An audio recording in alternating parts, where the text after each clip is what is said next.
Let me just unmute myself. Hello, everybody. How are you all doing tonight? I hope you're doing absolutely fantastic as always. As always, I do. Tonight is, of course, the last week of the main season. Therefore, for some of the teams that we have tonight, well, it's the last time we're going to be seeing of them, at least as far as this season is concerned. We always hope to see them again next season. But yes, if I was to put it simply put, it is unfortunately too late for Arson Esports to make a dent in the greater scheme of things. Therefore, I don't see them winning a spot in the playoffs. But the other team, Joyeux Lurons, if they manage to pull off this victory, they could actually be tied for fourth place, and then depending how this tiebreaker goes, they could maybe still just barely make it into, barely scrape the last spot to keep on continuing further into the next step of the tournament. So really, there's more for one team at stake than there's for the other, I gotta say. And while I am talking and speaking to you wonderful people, we are sending the map ban links to the players, and it looks as if Arson Esports absolutely know what's up, as they're going to be banning Theme Park. Wraith also should have gotten the map ban, so it shouldn't just be a matter of minutes or matter of time before Joyeux Lurons also start to ban their maps.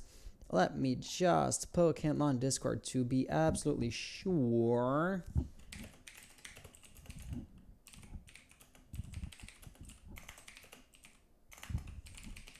There we go. Awesome. Yes. So if I was just to show this to you guys in a more organized fashion, while the map ban, of course, is underway, I want to hear some comedy. I ain't no comedian, unfortunately. Not this, but Gilded, rather. If I come back in the server, and you go into standings. It might be somewhat small for you guys, especially if you're watching on a phone, but Joyeux Lurons have 3 points, and that does tie them to Ammoniac Gaming. Joyeux Lurons, of course, are playing their match right now, so if they win, they get 4 points, which would tie them for third place. So, I mean, worst case scenario, they're fourth, right? Ammoniac Gaming, they're scheduled to play, let me see, in the game's calendar. They are playing against which team already?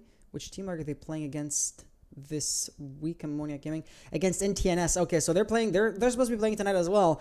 So I mean, if Ammoniac wins, it's if Joyeux Lurons both win. If they both lose, they stay tied. If like Ammoniac wins but Joyeux Lurons loses, that team would then get would then secure their spot. The other way around also holds true, of course. So if Joyeux Lurons wins but Ammoniac Gaming loses, then Joyeux Lurons will be guaranteed a spot in the playoffs. Like I said, there is a lot at stake for the Joyeux Lurons team. Arson Esports are here to save face more than anything else, unfortunately. Actually, let me check. Actually, I am going to have to walk back on what I just said though. Arson Esports have 2 points. Currently, fourth place is tied between Ammoniac and Joyeux Lurons, right? Alvin 500 un gars qui sont dans la douche.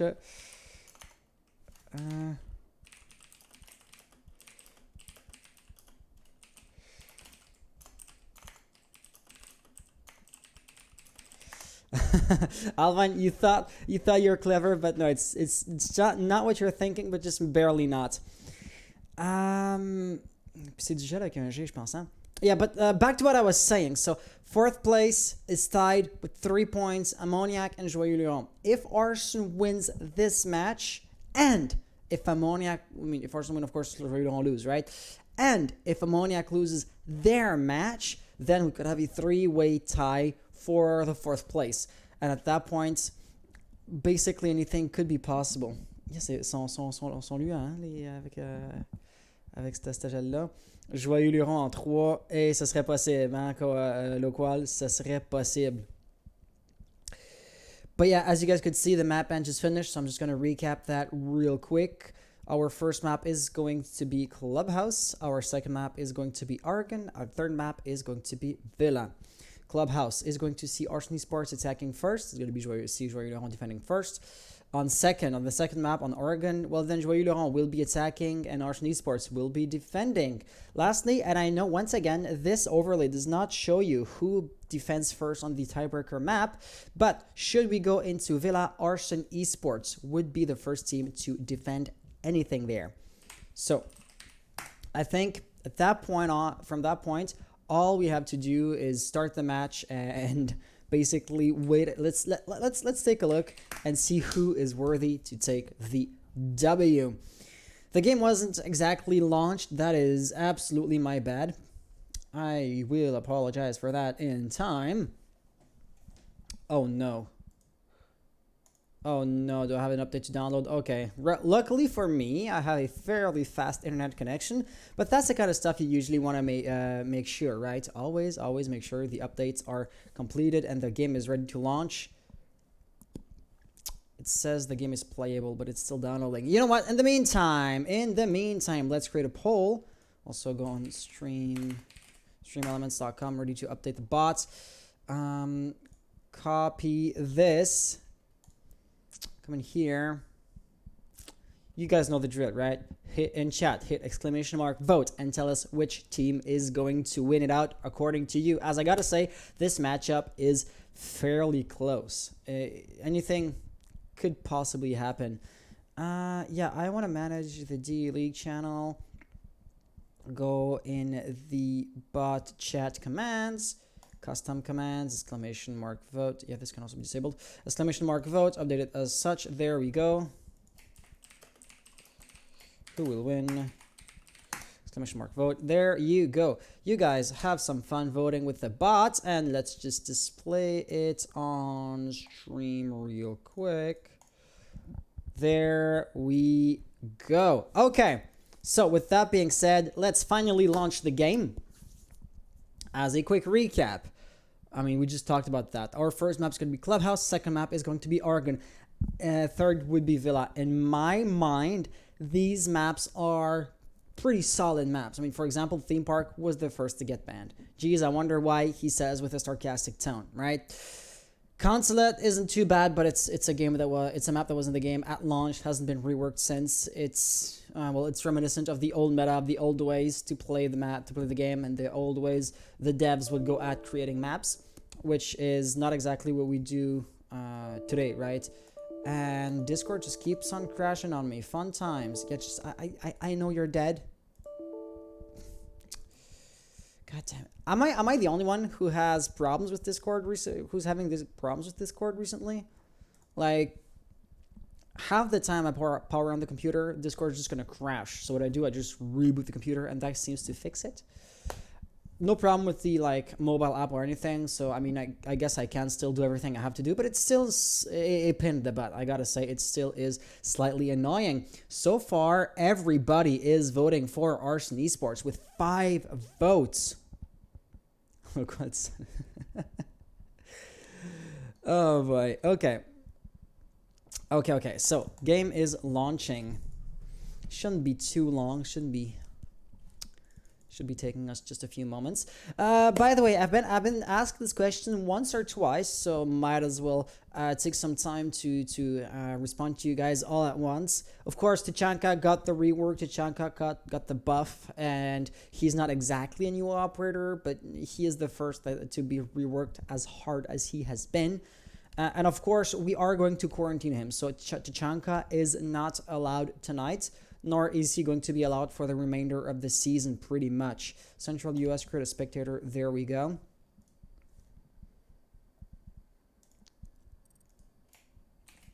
So, notifications. I guess I can accept the friend request, but the real thing I'm trying to do here is invite. .arson. I'm not sure if .ar works. Give me half a moment. I'm just gonna have to open up Guilded to figure out what the team or the players' names are, as I never remember them by heart. Our Nexi is going to be one to get invited.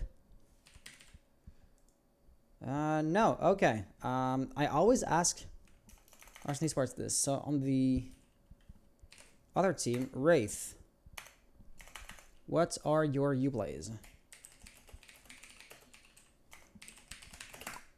I feel like I'm always asking this. Is Astro here? He said he was going to be a bit late.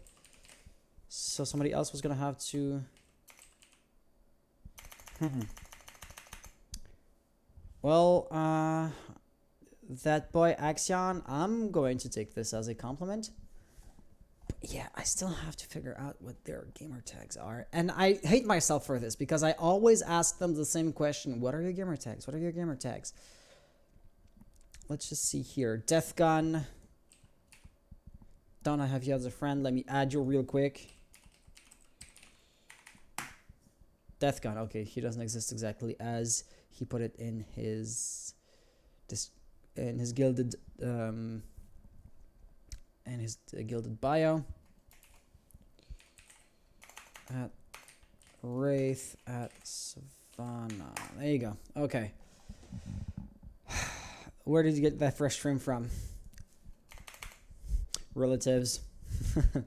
With the quarantine, you try to not go out as often. You try to stay at home as much as you can, right? And they're not professionals. They did their best. It's not perfect. I'm not gonna pretend it is, but I'm so grateful they did that for me in the first place. So I'm not complaining. Rebel AR. Okay, so .AR really is there. Okay, yeah, I have Blink. I have Sub. Let me just add .AR. No, 2 L's. REBELL.AR. There you go. Okay, so Arson Esports should be joining in shortly. Now, I'm going to need a response from Joyeux Lurons. Rebel is just accepted my friend request, but he is offline. That's odd. That's odd. Are you single? Okay. I am not. And... yeah. I will take this as a compliment, like, don't get me wrong, but no, I'm happily in a relationship right now. So Mr. Caster, man. Hey, Sub, how you doing? I'm doing great, man. What's going on? I'm trying to get in touch with the other team. As you can see, all you guys are here, but nobody from No Jaden one's are there there. yet. Yep. Also, I like the fresh cut, man. Thank you, man. Thank you. It's actually the drip, bro. I can't even cap. How much did I'm like? It costs like 6,000, bro. Cause that shit is drippy. Hey Hans, Yeah? it's been a while since I've heard your voice. Sorry, I'm typing. Nothing.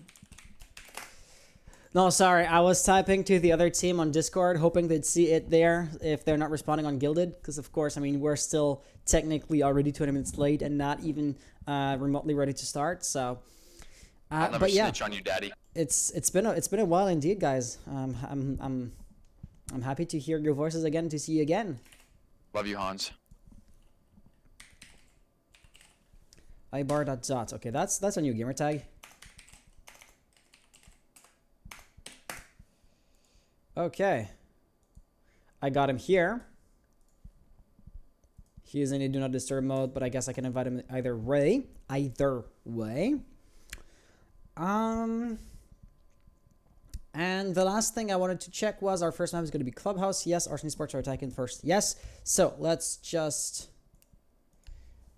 import or input this here. Arson Esports on the blue team, on the orange team. Joyeux Lurons. All right. We are going to put this in a full screen windowed mode as such. No 4/3 VSync on because we have an OBS running in the background. And Discord notifications. This is obviously nothing to do with the comp, but I still flushed them out either way because if somebody is poking me with questions regarding the competition, I of course have to be there to see it and to respond to that. Awesome, awesome. So hey, Joyeux Lurons, that's a new gamer tag that I see here. That's why I couldn't invite you. Yeah. I guess I can say this in game chat to put, I mean, the stream and you guys in context. So Joyeux Lurons and another team are currently tied for 4th place. Of course, top 4 teams make it into the playoffs. But Arson, you're trailing behind by only 1 point. That means, Joyeux Lurons, if you win this match, you're basically guaranteed a spot in the playoffs. But Arson, if you win and the other team tied for 4th place loses their match, we'd have a 3-way tie for the 4th place between your 3 teams, which would then prompt more advanced tiebreakers. Oh! 3-way? Yeah, well, assuming you win and assuming the other team does not get another point this week. So, I mean, Joyeux Lurons, if you win, you're pretty much, you can have a confident reassurance that you may make it to the playoffs. Arson Esports, if you win a 3-way tie, of course, gives you a 33% chance of winning. I would have to run the math, like how many rounds did you win compared to how many rounds did you lose, make that ratio to then break the tie. If it happens in the first place, right? So all that to say that a lot rests on this game for both of your teams, basically. And I hope this hypes them up because I know I am hyped. Rebels saying, aye, let's raise the nerves. Thanks, Hans. I thought you'd like to know.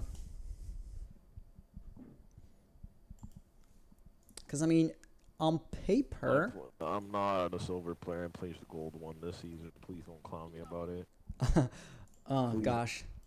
Please. He's capping. Because, I mean... Shut up, please. I mean, like, on paper, like, in the current standings, you're 6th, and with one last match, you would think that your chances of making it into the playoffs are almost 0, but there's still actually a path to the playoffs for you guys, as there is for Joyeux Lurons. So, I see everybody's in here. Are you ready to go? Are your mosses running? Yes. Yes, ma'am. Awesome. Oh, Joyeux my Lurons, I heard a French yes as well. So, good luck, have fun, and may the best team win. Tachanka, of course, is not allowed. Neither is Zero. And Echo has been unbanned, but that's all news at this point. Good luck, have fun, may the best team win. I love you. I'm gonna take this as a compliment, yet again. Oh, I just realized I did not even open that up. Okay. Okay, so many overlays. We are playing on Clubhouse, should it matter. They're saying good luck, have fun. Let's just disable the this thing, the FPS counter, to have as clean a UI as possible. Astral ZFX, yo, my B, I'm here. Astral, how are you doing, my man? And our operator bands are coming. So there is going to be a Joyeux Lurons Thatcher ban. Figures, I mean, who wouldn't ban Thatcher on this map, to be honest? But then Arson Esports kind of have a small dilemma. Do they want to ban maybe Maverick to make it extra hard to open up those reinforced walls, knowing that they will be having to play without said Maverick before their opponents? It is going to be the case, so they're kind of shooting themselves in the foot in hopes that, you know, I mean, these really strong attack sider bans are also going to be impeding Arson Esports, are also going to be impeding Joyeux Lurons once they start attacking. Thing is, if Joyeux Lurons get, you know, a momentum out of the first half of the game, that could maybe have a bit of an impact on their morale going into the second half, you know? Wamai is never a bad option either, so there you go. He also does fly out the window pretty quickly. And last but definitely not least, Joyeux Lurons will be going with a defense-sided ban as well. I wouldn't expect them to ban like nobody. It is technically an option, but nobody ever picks it. And Mira is going to also not be present today. That's interesting because without a Thatcher, for example, a Kate would have been really, without a Thatcher and a Maverick, Kate would have been really good, you know? No way to deny him the, you know, electrifying the hatches. If he was to play dirty, the garage wall could be extremely hard to open up. Or also things such as using the electrical claws on the rafters to protect, you know, those walls on the garage wall. That is not going to be the case. Anything really is technically possible, I suppose. So, with that being said, Astral, so you were playing with Joyeux Lurons today, right? I guess you must have updated your gamer tag because I don't recognize your your gaming tag here. One question I may receive from time to time is, what are the levels like? Or the MMR like? MMR is hardly the best indicator of a player's skill level, but it is the tool that Ubisoft puts at our disposal. So I guess I might as well use it. You can see that it ranges like literally from silver to platinum. So I assume the players on Arson Esports that were ranked silver were trolling, or at the very least I hope so, because if not, even just for a ET3 comp, silver players are severely outgunned. So let's just hope for their sakes that it is not going to be the case. It's the first time in a long while since I've seen Echo. I mean, of course, he was banned before. He was soft banned, if I can put it that way.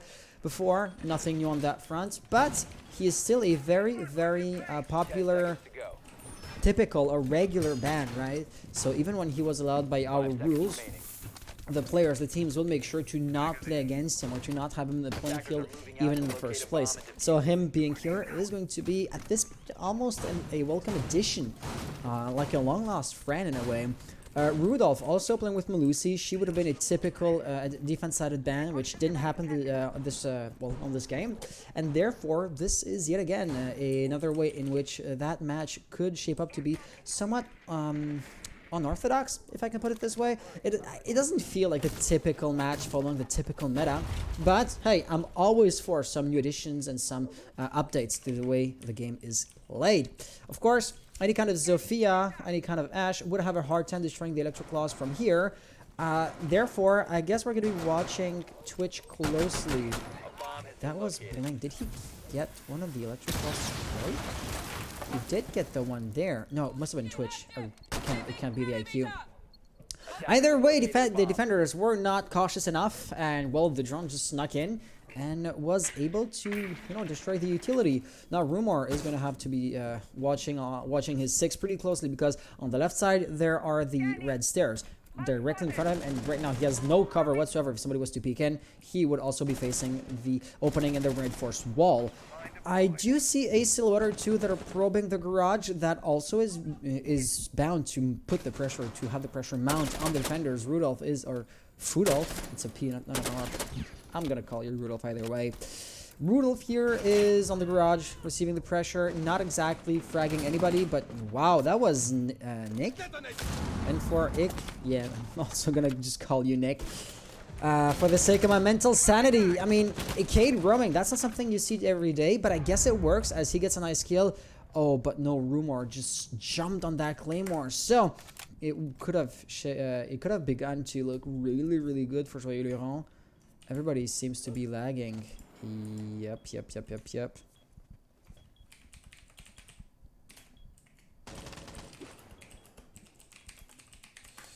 The server, everyone's having issues here.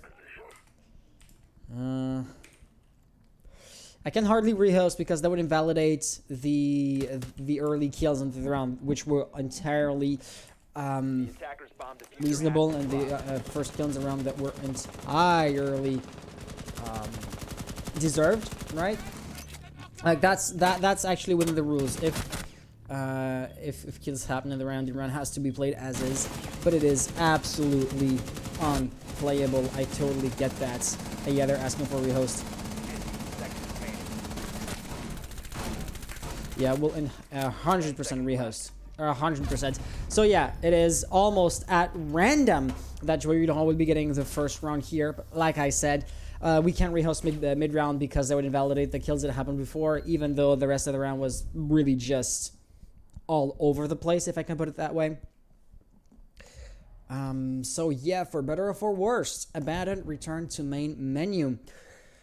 And that was a defense of garage of CCTV, which has been earned by Joyeux Lurons, even though I don't feel like neither teams really earned nor dropped the round there. It was can we just have a T3 LAN already? Can COVID just buzz off?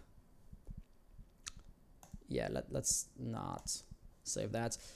Create a spectator. All right. Let's get this going again. That was so unfortunate, gotta say. All right, Barda is gonna get the invite. .ar blink Rebel and Sub also are going to be getting an invite. Our map was Clubhouse, of course. Our operator bands are, and I quote, Thatcher, Maverick, Mira, and Wamai. Wamai was the last band. And right here, blue team is Arson Esports, and orange team is Joyeux Lurons. But spelled correctly, the first round has been played on CCTV, won by the orange team. Won by, yeah, the orange team, the defenders. Okay, yes. So, that was unfortunate.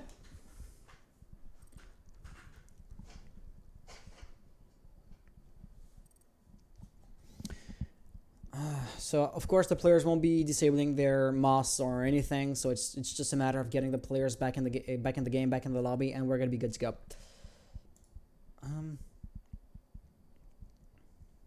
So real quick, while we wait for the last player, just to keep you guys in context, the first round is going to count, even though the end of the round was pretty much random at this point. I can't invalidate the legitimate kills that happened before the server started lagging, so we're going to be resuming 1-2-0 for Joyeux Lurons. So are you guys ready? I assume nobody turned off their moss. All right, well, like I said, good luck, have fun, and may the best team win, and let's just hope this doesn't happen again. Arson, I'm not going to count this as your rehost, because, I mean, if it wasn't for you, I would have called a rehost on that lag. Yeah, So, good luck, have fun. Server. Sorry? I think it was the whole server, so... Yeah, it was the whole server. As a spectator, everybody was lagging. So, yeah, it's not... I mean, in a sense, Arson, you guys still do have your rehost, so if somebody loses connection, you can still call for a rehost. All right. Good luck, have fun. May the best team win. And let's jump right into it.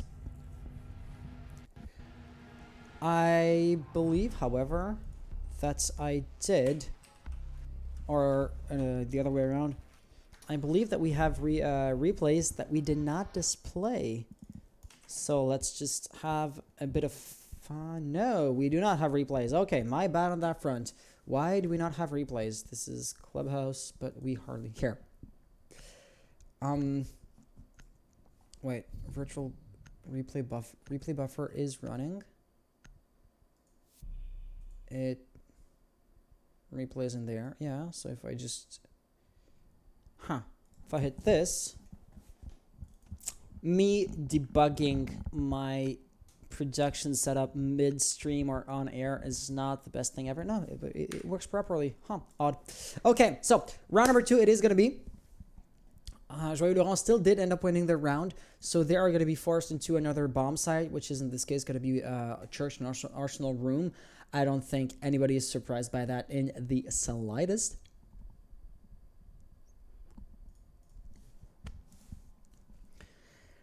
And Rebel is still loading in. The sixth pick has been used by both teams to swap an Echo for a Valkyrie, and I don't remember who for a Twitch on the attacker's side. Rotation holes are being created extremely quickly. Barda knows what is up. That wall is being reinforced first thing in the morning. I guess it's going to be reinforced eventually. Rumor is working on Church Channel. That is going to be held pretty closely. And whenever there's Valkyrie roaming on the top floor, I mean, reinforcing the hatches has to be done either way, but I also figure it's a really, really good opportunity for Valkyrie to toss a camera or two on the first floor. She already is down one camera, as we can see at the bottom of the screen, only has 2 left in the back pocket. The one probably already is in the kitchen. Air camera likely going to be tossed in blue. Oh, that one is poorly hidden, though. I doubt it is going to stay alive for too long. And the last one apparently will be tossed in central stairs. No, oh, he did not put one in the kitchen, as he has to come back up for that one. And the Twitch drone stock, yeah, already destroyed the Valkyrie cam. I don't know if you guys could hear it, but yeah, that is going to be a bit of unfortunate news for Syla. Other than that, Rumor is playing quite aggressive, considering that 2 players are droning right in front of the window. Of course, they're not moving, they're not making any noise. But, you know, had he been playing Pulse, was he using the exterior camera, provided it hasn't yet been destroyed, which is a big assumption to make. But all things considered, if he just has the right game sense, it would have been a double kill, 2 free kills. It's too late for that now, and oh, he's going to be missing IQ for the first time, but not the second time around, and that is going to be first blood for Joyeux Lurons. This time around, they are going to be aware, and Rebel is just like Jersey and apparently Sub. They're all piling up, seemingly to flush Rumor out. And they have the hatch too, so they could drop down and maybe aggressively walk up the stairs, or at the very least cut off his rotation, then just tag him with Jackal, flash him, you know, make some noise, make him scared, make him run away, and then cut off the rotation, like I said, through the hatch. That could be a potential, you know, way of going at it. But right now, I gotta say, Rumor is playing pretty good. He's making enough noise to attract their attention, but he's not pushing in. Therefore, he's not risking his life more than he has to, and that just puts a lot of mental stress on Arson Esports. They know they can't work on OBJ while he's still in their backs, and they know if they push him, well, then they are at risk of losing a gunfight. Right? It goes 50-50. Looks like somebody is dropping through oil pit. That is going to be stocky, but the castle barricade right here is going to be a bit of a problem. Sub can't exactly blow up a reinforced hatch, and Rumor seems to be all but forgotten. Rebel still working on the blue corridor though. There is, of course, that silhouette. Oh, wrong POV, but there you have it. Stocky's going to flush him out. Rumor likely to turn around, react accordingly. So in a sense, it's kind of a multiple cross angles, crossfires, but he's not cautious on the left side. He gets it. It would have been a double kill, but Nick intervened before Jersey and Sub, last players alive, and really, Cade's not being banned and Maverick plus Thatcher not being in the picture either really does put the defense at a huge advantage. Finally, Rumor is going to meet his match, thus allowing Sub to revive Jersey, but I don't see any other defender rushing up to deny the revive, to maybe get a cheeky double kill while Sub was occupied by Jersey's revive. So, 8 seconds on the clock, 2v3 situation. It was a team kill. Sub, no! He reacted on instinct, but his instinct were trained on the wrong teammate. So, Sai is gonna get the last kill. That was a formality more than anything else though. And there you have it. The defense winning yet another round and getting an early lead. Yet again, it's not too surprising after all this map, especially considering today's operator bans is pretty defense-sided. Nothing yet has been played, or nothing yet is set in stone. But of course, if you are Arson Esports, you will want to win as many rounds as possible as early on to make your life so much easier once the role swaps, once the halftime mark hits. But that yet has to happen. They seemingly can't get their points, can't get their rounds. I'm not even going to talk about round number 1. It was just pure mayhem. But that second one, the one we just witnessed right here, would have gone both ways, or it was somewhat close. Not exactly, you know, 1v1 diffuser planted, 10 or 12 seconds left on the clock, close. But it was a 2v3 situation, so if they played, you know, if they played smart, Arson Esports maybe could have still pulled it off, or if they didn't make one key mistake, it could have gone the other way around. But we are talking hypotheticals. Let's see our third round of defense, and Nick reinforcing this wall. Of course, there's going to be the castle barricade to allow him to place down the bandit batteries without fearing of getting them shot out from the window from afar. Other than that, a rotational hole. Oh, that's not something you see every day. I suppose that is going to imply that Joyeux Lurons will want to have, or will want to retain control over the logistics office, which is not an easy thing to do. It's no trivial task because, of course, the hatch can hardly be protected or reinforced by Joyeux Lurons. So if the attackers decide to funnel in through the logistic office, at the very least, they're not going to be able to deny the opening of the hatch. It looks like Nick is going to be knifing it until it is very easy to destroy. Attackers already positioning themselves, and that's the thing.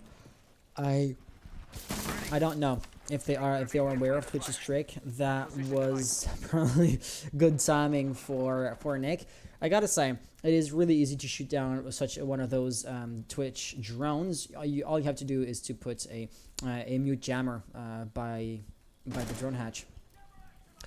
But right now, I think it's stuck. Yeah, he's going at it extremely cautiously. You should shoot in, or you should send in a regular drone first to take the intel, because should it get shut down immediately, at least you wouldn't be losing one of those quote-unquote VIP drones. The hatch has been opened up, but as we can see, it looks like Jersey has no intentions whatsoever to use that opening to its fullest potential. Ergo, it is really just turning Rumor's attention around, which in and of itself isn't a bad thing, but that's not that alone is not going to get the diffuser planted, nor is it really going to allow Arson Esports to push into OBJ. Still, sowing doubt in the mind of your opponents is never a bad thing.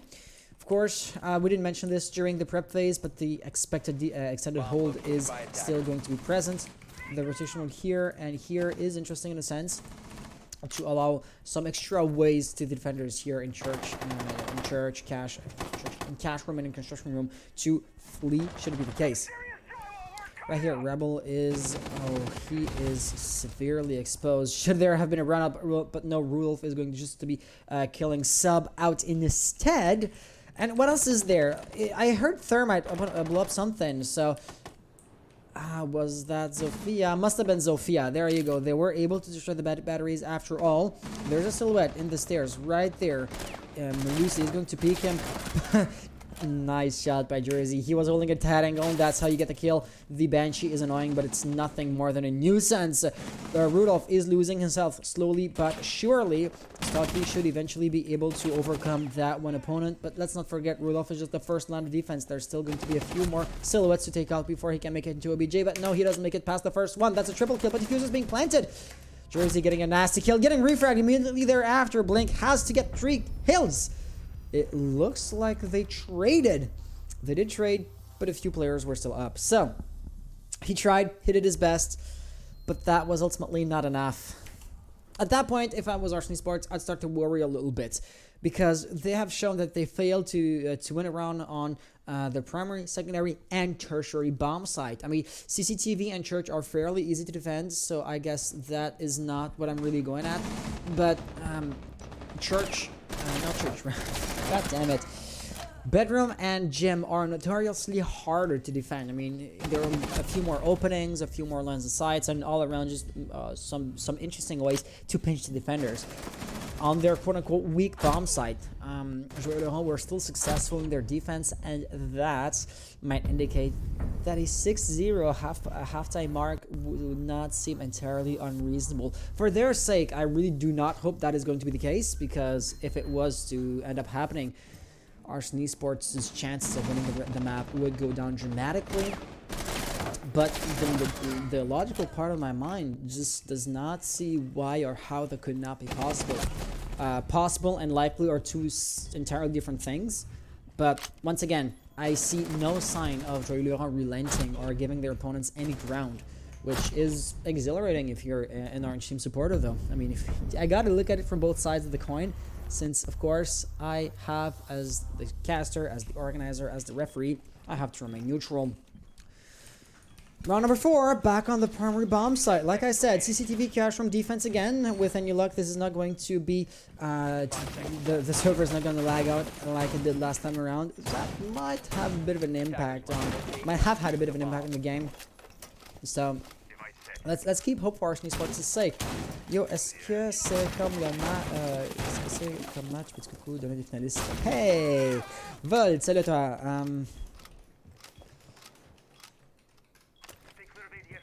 C'est la dernière.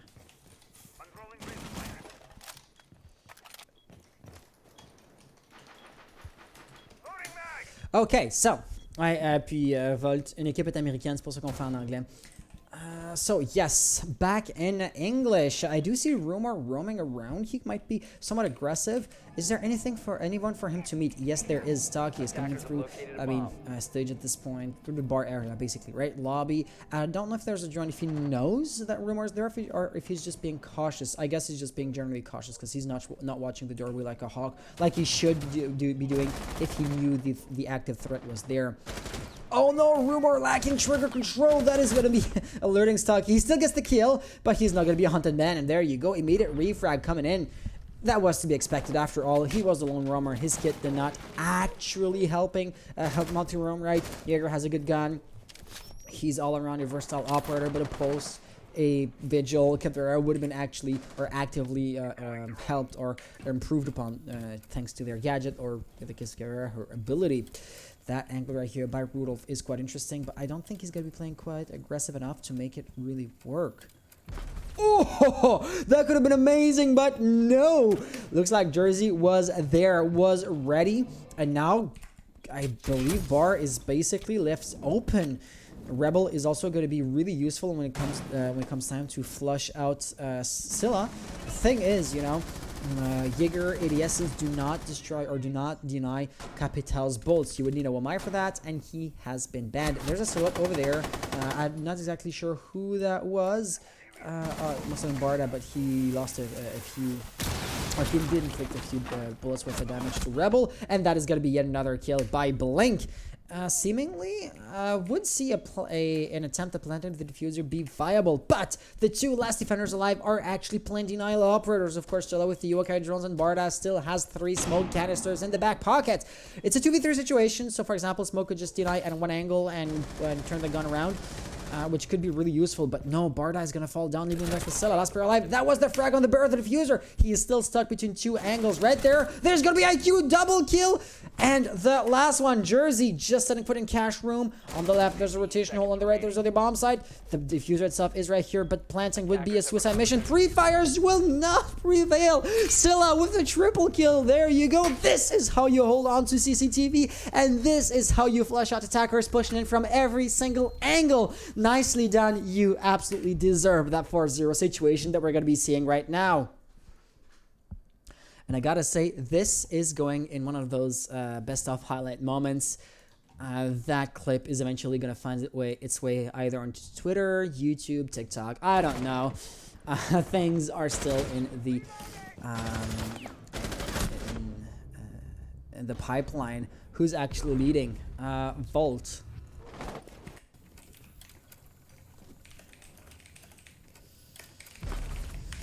Are you, Volt, are you in our gilded,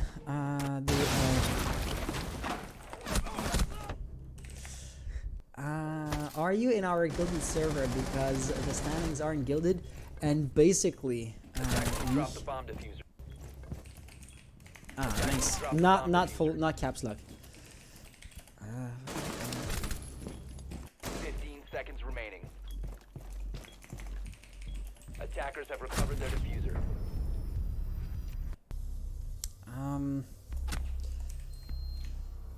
I'm just gonna say this like this, just to put you into context in French real quick. Donc le qual, Joyeux Lurons sont à égalité pour la quatrième place. Évidemment, c'est les top 4 de chaque groupe qui vont en playoff.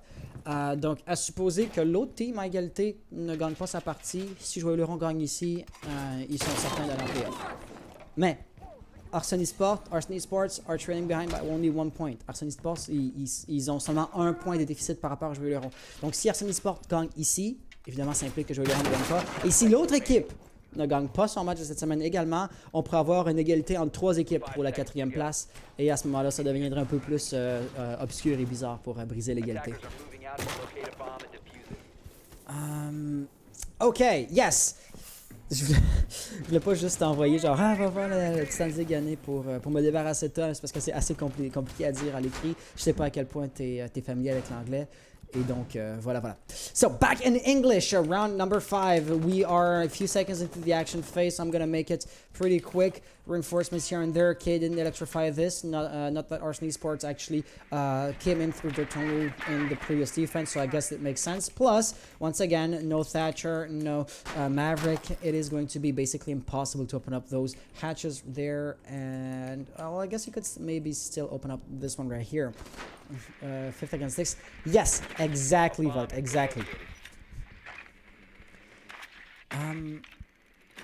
Okay, yeah, sorry. Being distracted by the chat Oh, Nick is going to fall down. That was Saki. Wait, Saki's already down central stairs. There's Rudolph over there. He is more or less poking, probing the angle, denying Saki an entrance. But he could really easily just concuss, you know, through the doorway to make sure there's nobody there and run in, take a right, and be basically into Moto. That could be an interesting insertion. I do feel him pretty hesitant right now. I'm not going to to ask myself why, because of course, oh, there's a castle barricade. But in a sense, that's a good thing, since he can keep the main corridor without having to be cautious about Sai flanking him on his right. Plus, that wall being soft, he's unfortunately out of infiltration rounds. But somebody such as Zofia or Sledge could, or Nash or Sledge, those are not the composition, I know, but they could easily just turn around and smash the left side of the wall. Since it's not going to be the case, we are going to be coming in through. Oh, Sai with the natural cell, and Sai is just going to go off with the double kill. My observing tools are not as, or my observing skills are not as good as I would want them to be, but nice double kill by Sai, and he's still going strong. He wants to flush out. Is it Jersey over there? Yeah, it is Jersey who is going to be receiving a tiny bit of damage done to himself, just enough to say, hey, I can hit you. Luckily for Jersey, Salah did not hit the head. Blink. Oh, he did open up the dirt tunnel after all, and Barda is unaware of that, as the drone's going to make some noise, and Barda is going to realize, yeah, he is going to turn around, of course, which, no, Blink is not by the dirt tunnel. Really interesting. So Jersey's still there. Was that a cross angle? He does see Rudolph. Gets one, gets two. Amazing plays. The main corridor is denied because of that smoke canister. It would be an amazing opportunity to push in. He does just that. Sub pushing at the same time. But he's not going to get his firefight. So 2v2 situation. 10 seconds on the clock. 1v2. I'm not going to be corrected here. Barda kind of stuck in the escape zone. It's extremely easy to shut it down. And Jersey just watching the angle. Why Blink plants in a unpunished fashion. And there you go. Barda really low on health. It is not going to be an easy call for Joyeux Lurons. It looks like Arson Esports are on their way to win their first round. You can see, you can just feel like he doesn't know where his opponents are. He is taking educated guesses, but there are still just guesses, and time is up. The essence here, because even if he did kill Jersey, the other attacker, that was Thermite, I believe, was just running up the main stairs, and he probably was going to be taking an angle on the hatch, which in and of itself would have been really hard to shut down for smoke. So there you have it. Arson Esports finally winning their first points, leaving us with a 4-1 situation. Things are still possible for Arson Esports. I mean, we're going to be having another Church Arsenal room defense, right? After all, why would they go CCTV, or why would they go gym if they could defend the basement again? That's item number one. Item number two is, since Church is going to be doing the defense yet again, well, if Arsenal did it once, why wouldn't they be able to do it twice? And basically, I am just going to 180 what I was saying before. I was saying, you know, a few rounds ago, well, I don't see how Arson Esports could win too many rounds here. They just shown that they're going to be losing on every bomb site, or on they don't have a convincing answer to anything that Joyeux Lurons can throw at them. But here, I stand corrected, and pretty harshly so, in the sense that Arson Esports did not win this by a small margin. So congratulations.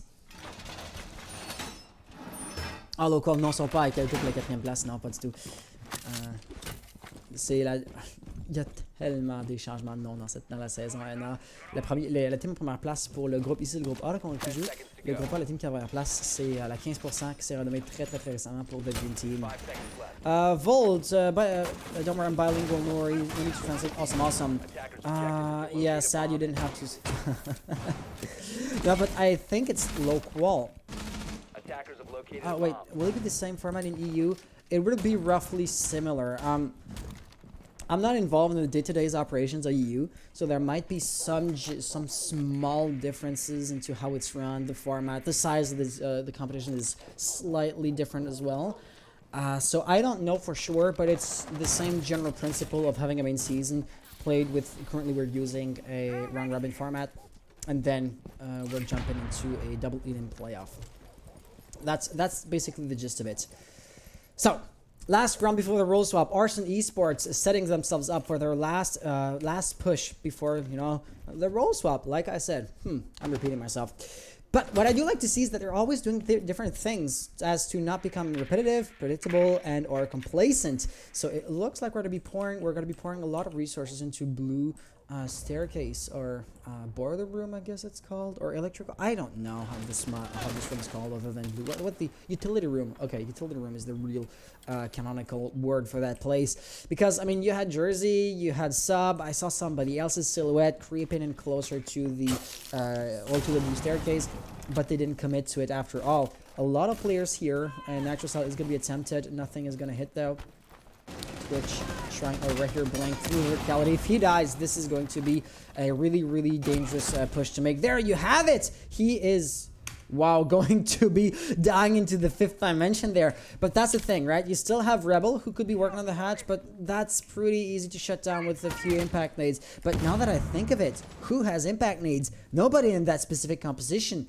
The Electro Claw seems to still be up though, so that's unfortunate. Thermite could have opened up the wall from the hatch by putting on a breaching charge right next to it, but he died, and Hibana cannot do that. She can open it from afar, so the same opening as last time is still going to be possible, and that barricade is still a bit of a problem since Sai is not going to be in a position to basically deny that access point.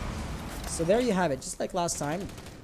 There are a few defenders that are going to be trying to shut down the main entrance, but of course, nothing that a smoke canister can take care of. Wow, words are hard.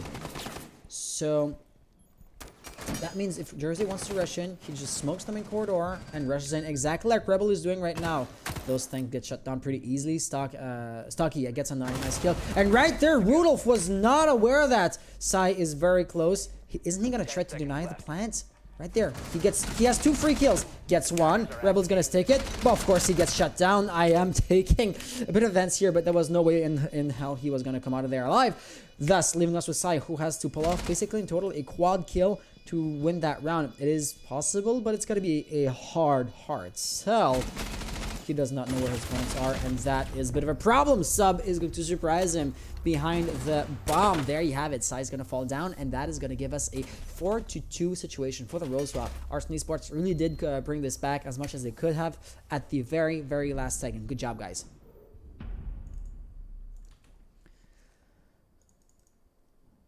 Up and up.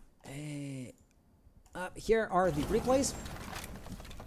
Alvin say ils ont 3 défaites, mais 2 défaites forfeit car ils étaient indisciplins. Donc une vraie défaite. Wait, Alvin, who are you talking about? Let me check real quick.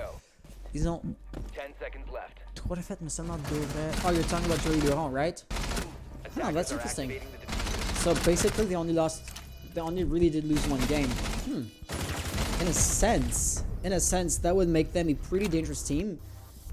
But there's theory and then there's practice. If they lost because they forfeited because they couldn't play, it still is going to count as a loss.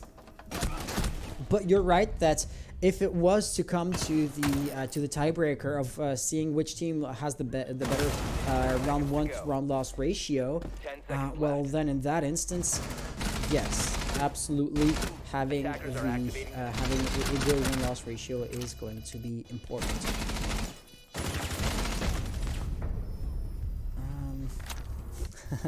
Alvin presenting us with the brackets. That's amazing. That's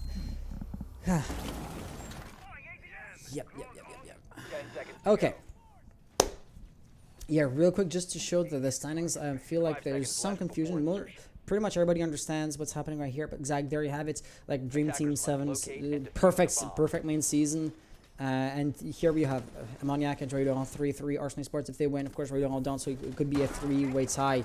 And with that being said, let's jump into the next round. There is going to be an Arson Esports defense. They are, of course, defending on the top floor. There's going to be a Rook, Stocky with Cade, and Sub playing Echo Presence. So a lot of 3 armor, 1-speed operators.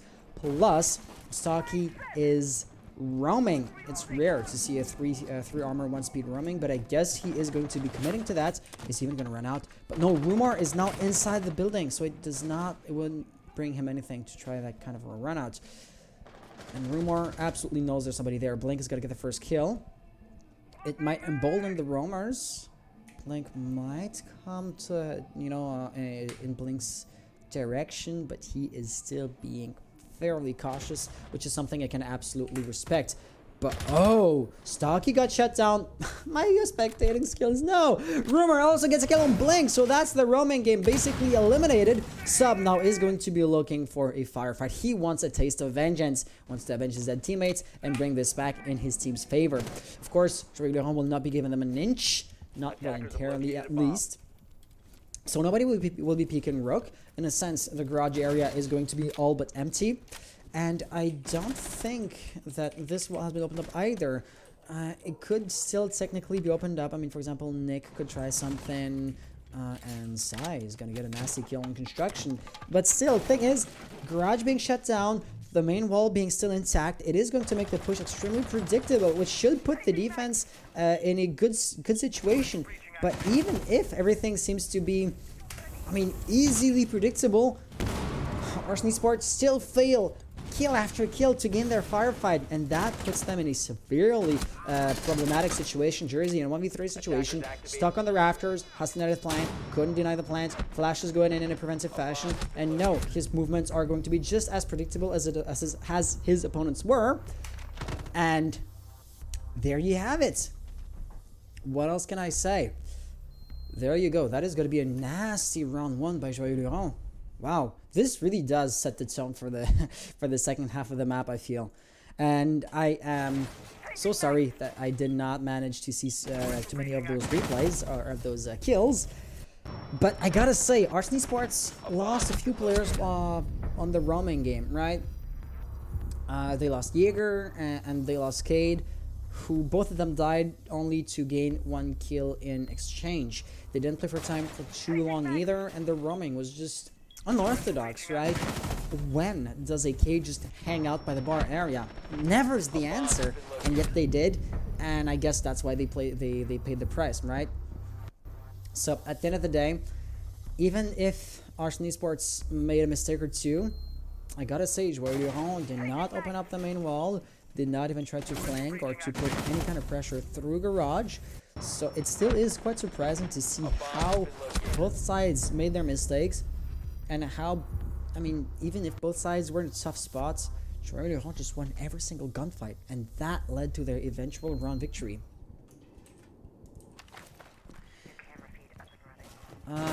Okay, Sela has a 99 KD, and he played against Bola a couple of times.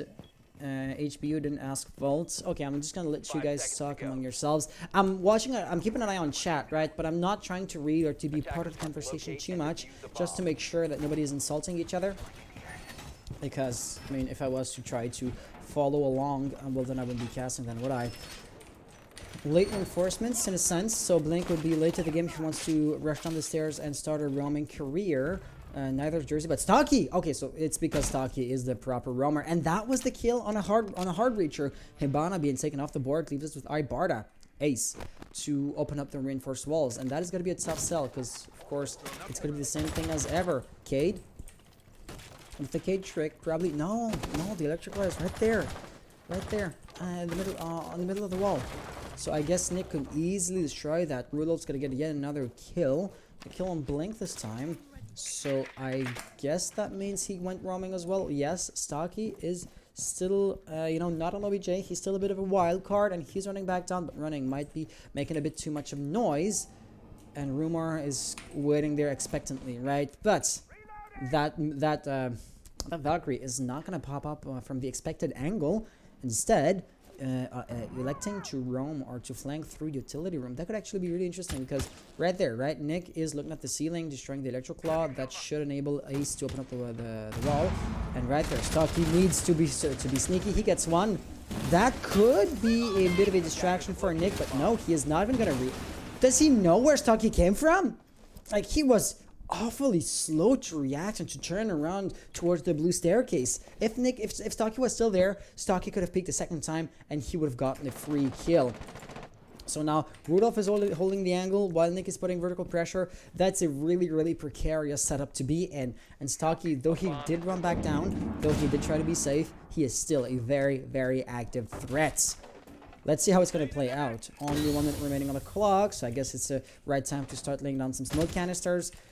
We're running up the main stairs. Both are going to be trading a kill. Zofia has been downed. Somebody could probably finish her off or use her as bait. Oh, come on, Jersey. Our user has bait while Rudolph tries to to revive, but no, that's going to be a triple kill. He could get the ace, actually. Right there, next contender is coming up. That's going to be a quad kill. Jersey, last player alive. Turns around, of course, knows what's going up. But if he turns around, his flank is going to be sorely exposed. And there you have it. Barda getting a kill. Kind of stealing Sledge's ace in a sense.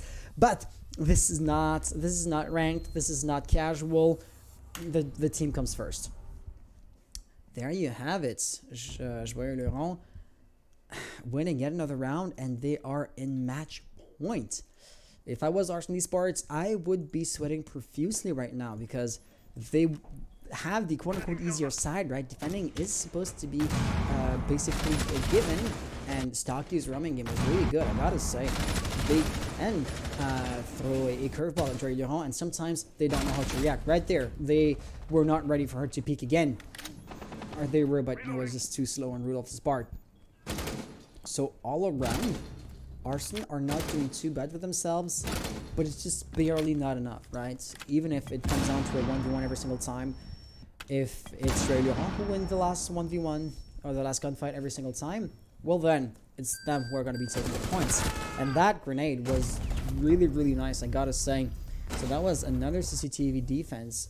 Failed, basically, for Arson Esports. Limbo asking stream snipe. No, there's a 3-minute steal on the stream, so it is virtually impossible for them to stream snipe. But all around, Arson Esports not being able to win a point up top, they are going to be attempting as a last-ditch effort, as we are literally backs against the wall, speaking as Arson Esports here, for their possibly last attempt, a basement defense. What else is there? There's a Valkyrie, and Rebel has probably put a black eye in the blue stairs or at the soft floor somewhere else. Another one's going to be coming there by the armory, and the last one on the jukebox. Guess it should be in the jukebox. There you have it. Okay. What else? There is Blink roaming. Stocky could also be an active roamer. Oh, they are playing aggro. And I guess that's kind of the things that they have to be doing right now, because without that, oh, he saw him. That's going to be an easy kill. Barda being dead, that is already hard breaching capabilities severely limited. Scylla is hardly going to be working on those hatches now. Ergo, Joyeux Lurons will be forced to come down the main stairs and to have a predictable movement, right? I mean, I guess he could open up a dirt tunnel if he really wanted to, but then he would really have to fulfill the hatches. Oh, wait. Okay, no, I thought Rebel was an attacker for an instant. So yes, realizing that the walls are still hard or still intact, that is really, really good news for the defenders here. But what else is there? So Blink was roaming. He still is, this time by the pool table. Stocky was roaming. He is back on site though. So all around, a pretty comfortable situation for Arson. They only have 1 kill or a 1-man advantage, and it's still fairly easy into the round. So the advantage they have is not huge, and they cannot just, you know, sit in their butts and feel comfortable or feel too comfortable. But the current situation, or the way the map or the round shapes up to be, is really favorable. I see it being fairly favorable to Arson Esports, right? Blink being extremely slow, extremely methodical and deliberate. There is going to be Sledge. Once again, diffuser lost. Once again, I don't think Arson are aware of that. But the point is, he is roaming, and they can't afford to just keep on pushing onto the bomb site. Because diffuser, and because, well, he's still roaming. That could be a roamer's ace, though Stocky got the first pick. There goes Blank, unfortunately. Still, a 2v4 situation, 40-some seconds, well, 50-some seconds on the clock, but they're gonna have to walk down, run down the stairs and everything. And on top of that, I mean, hard breaching was extremely limited, right? That hatch has been opened up, but if somebody works on the angle, it is pretty easy to shut down. In a sense, the defenders just don't have to peek the kitchen hatch, and then when the time comes, when the timer runs out, it's either they're gonna have to run down the stairs like he is right now, or to drop down, which would be a death sentence in and of itself. So they really are going to be forcing a deathmatch situation. Rumor losing his firefight. This is an extremely desperate situation, and Arson Esports are predictably going to be winning round number 9.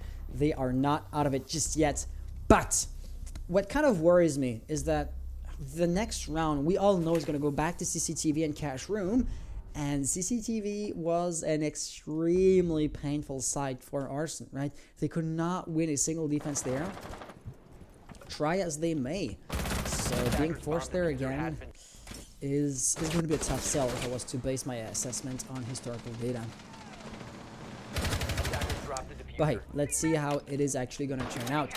What I do like to see is the effectiveness of the roamers, right? Joyeux Lurons had no response whatsoever to Blink's positioning. I guess Stocky running out wasn't expected. I guess you should have droned out, but if you don't know that your opponent's going to do that, you're not going to be actively looking out for that kind of play style. So that's a quote-unquote free kill that I would not blame Joyeux Lurons too much for losing that run out right there. But then Blink was there, and Blink being vigil, if you drone in with his cloak, you're gonna know he's somewhere around, which should in theory make the attackers should make Joyeux Lurons extra cautious, and they just weren't, which is why, as we could see, Arson Esports won the round, and which is why they're going to be clinging to their claim to this match. But I mean, they're still backs against the wall. Being down 3-6 is less intimidating than being down 2-6, but it still is going to be a hard sell. And oh, I was trying to anticipate what was coming up, but I just failed miserably. They do not even want to try to go into the CCTV area because they just can't get anything done. Instead, we're going to be doing we're going to be making a hard call and defending church. I always call this church, gym and bedroom. God damn it. The castle barricade is of course going to get shut down by the first Sophia, but the first Ash that comes around. Maybe not Sledge, because I mean Sledge could destroy the first window, but not the second one. So all around, I mean, coming. Actually, if they make a quick sub, would be a free kill, right? They just have to drone him out to realize that he was still opening up the rotations, and it would have been a good night for him. But no, he is back. He's out of there alive. Mostly out of luck than anything else. Rudolph could look to the left, look through the window. Of course, the angle is going to be held, but you fear from people. But what I do want to point out is, you know, should you have a smoke cover or, you know, any kind of adequate cover and fire, the leftmost part of the wall is still hard. Is still intact, should I say, which could, in a sense, provide visual cover for somebody who tried to aggressively plant the diffuser under the defender's noses. It would be an extremely risky playstyle, but not entirely impossible. That line of sight been opened up, the electric claw gets destroyed, and of course, Therma is going to go to town. Jersey is going to get a kill, gets refragged immediately though. But that was Stocky falling down. And who did I call Jersey? Wow, I can't read for shit. Yeah, Stocky got a kill on Rumor, gets refragged. Barda was open to it. That was wallbang headshot. There you go. And exactly that rotation is really uncomfortable now, because Barda can really easily turn, you know, the defender's mobility against them. Double kill. He's gonna look for triple. He gets it, and everything just falls. The defense is just crumbled on themselves. There you have it. Nick coming in. It was a separate, disconnected firefight. But it looks like our Joyeux Lurons were able to outgun their opponents seemingly at every turn. And this is what happens. Joyeux Lurons would be winning 7-3. It's a pretty nasty lead if you want to have my opinion, in the sense that if it comes down to a, you know, 7-5, maybe it was really close. You know, you could argue that maybe one lucky headshot wallbang made the difference between the winners and the losers of the map. But here, the difference was too intense to be ignored. So let's go with the replays for the very last time. And I'm just going to ask the players in game chat, do you guys want to have a 5 minutes break, or do you want to start the next map as soon as possible? Perfect. What about Joyeux Lurons? Okay, so both teams are asking to start as soon as possible. One player just left, so he just joins back into the lobby, and then we are going to be jumping into it again. It was not a bar defense, a gym defense. Wow. Okay, Yes. So there you have it, Barda just coming in through the rotation, blindsiding Arson Esports. That defense or that rotational should have been there or should have been better held. I mean, a mirror window would have been perfect there. Mirror was banned, so I'm just, you know, giving a generic example rather than saying what they should have done in that very situation. But the overarching point still stands. If you're not going to be watching that angle, you should barricade the wall.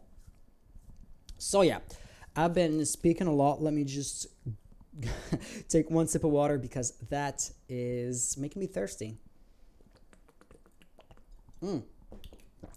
Water tastes especially good when you are thirsty, because if not, water kind of does not taste like anything. Okay, as a quick reminder, our second map is going to be Oregon, so this one right here, and Joyeux Lurons will be attacking first.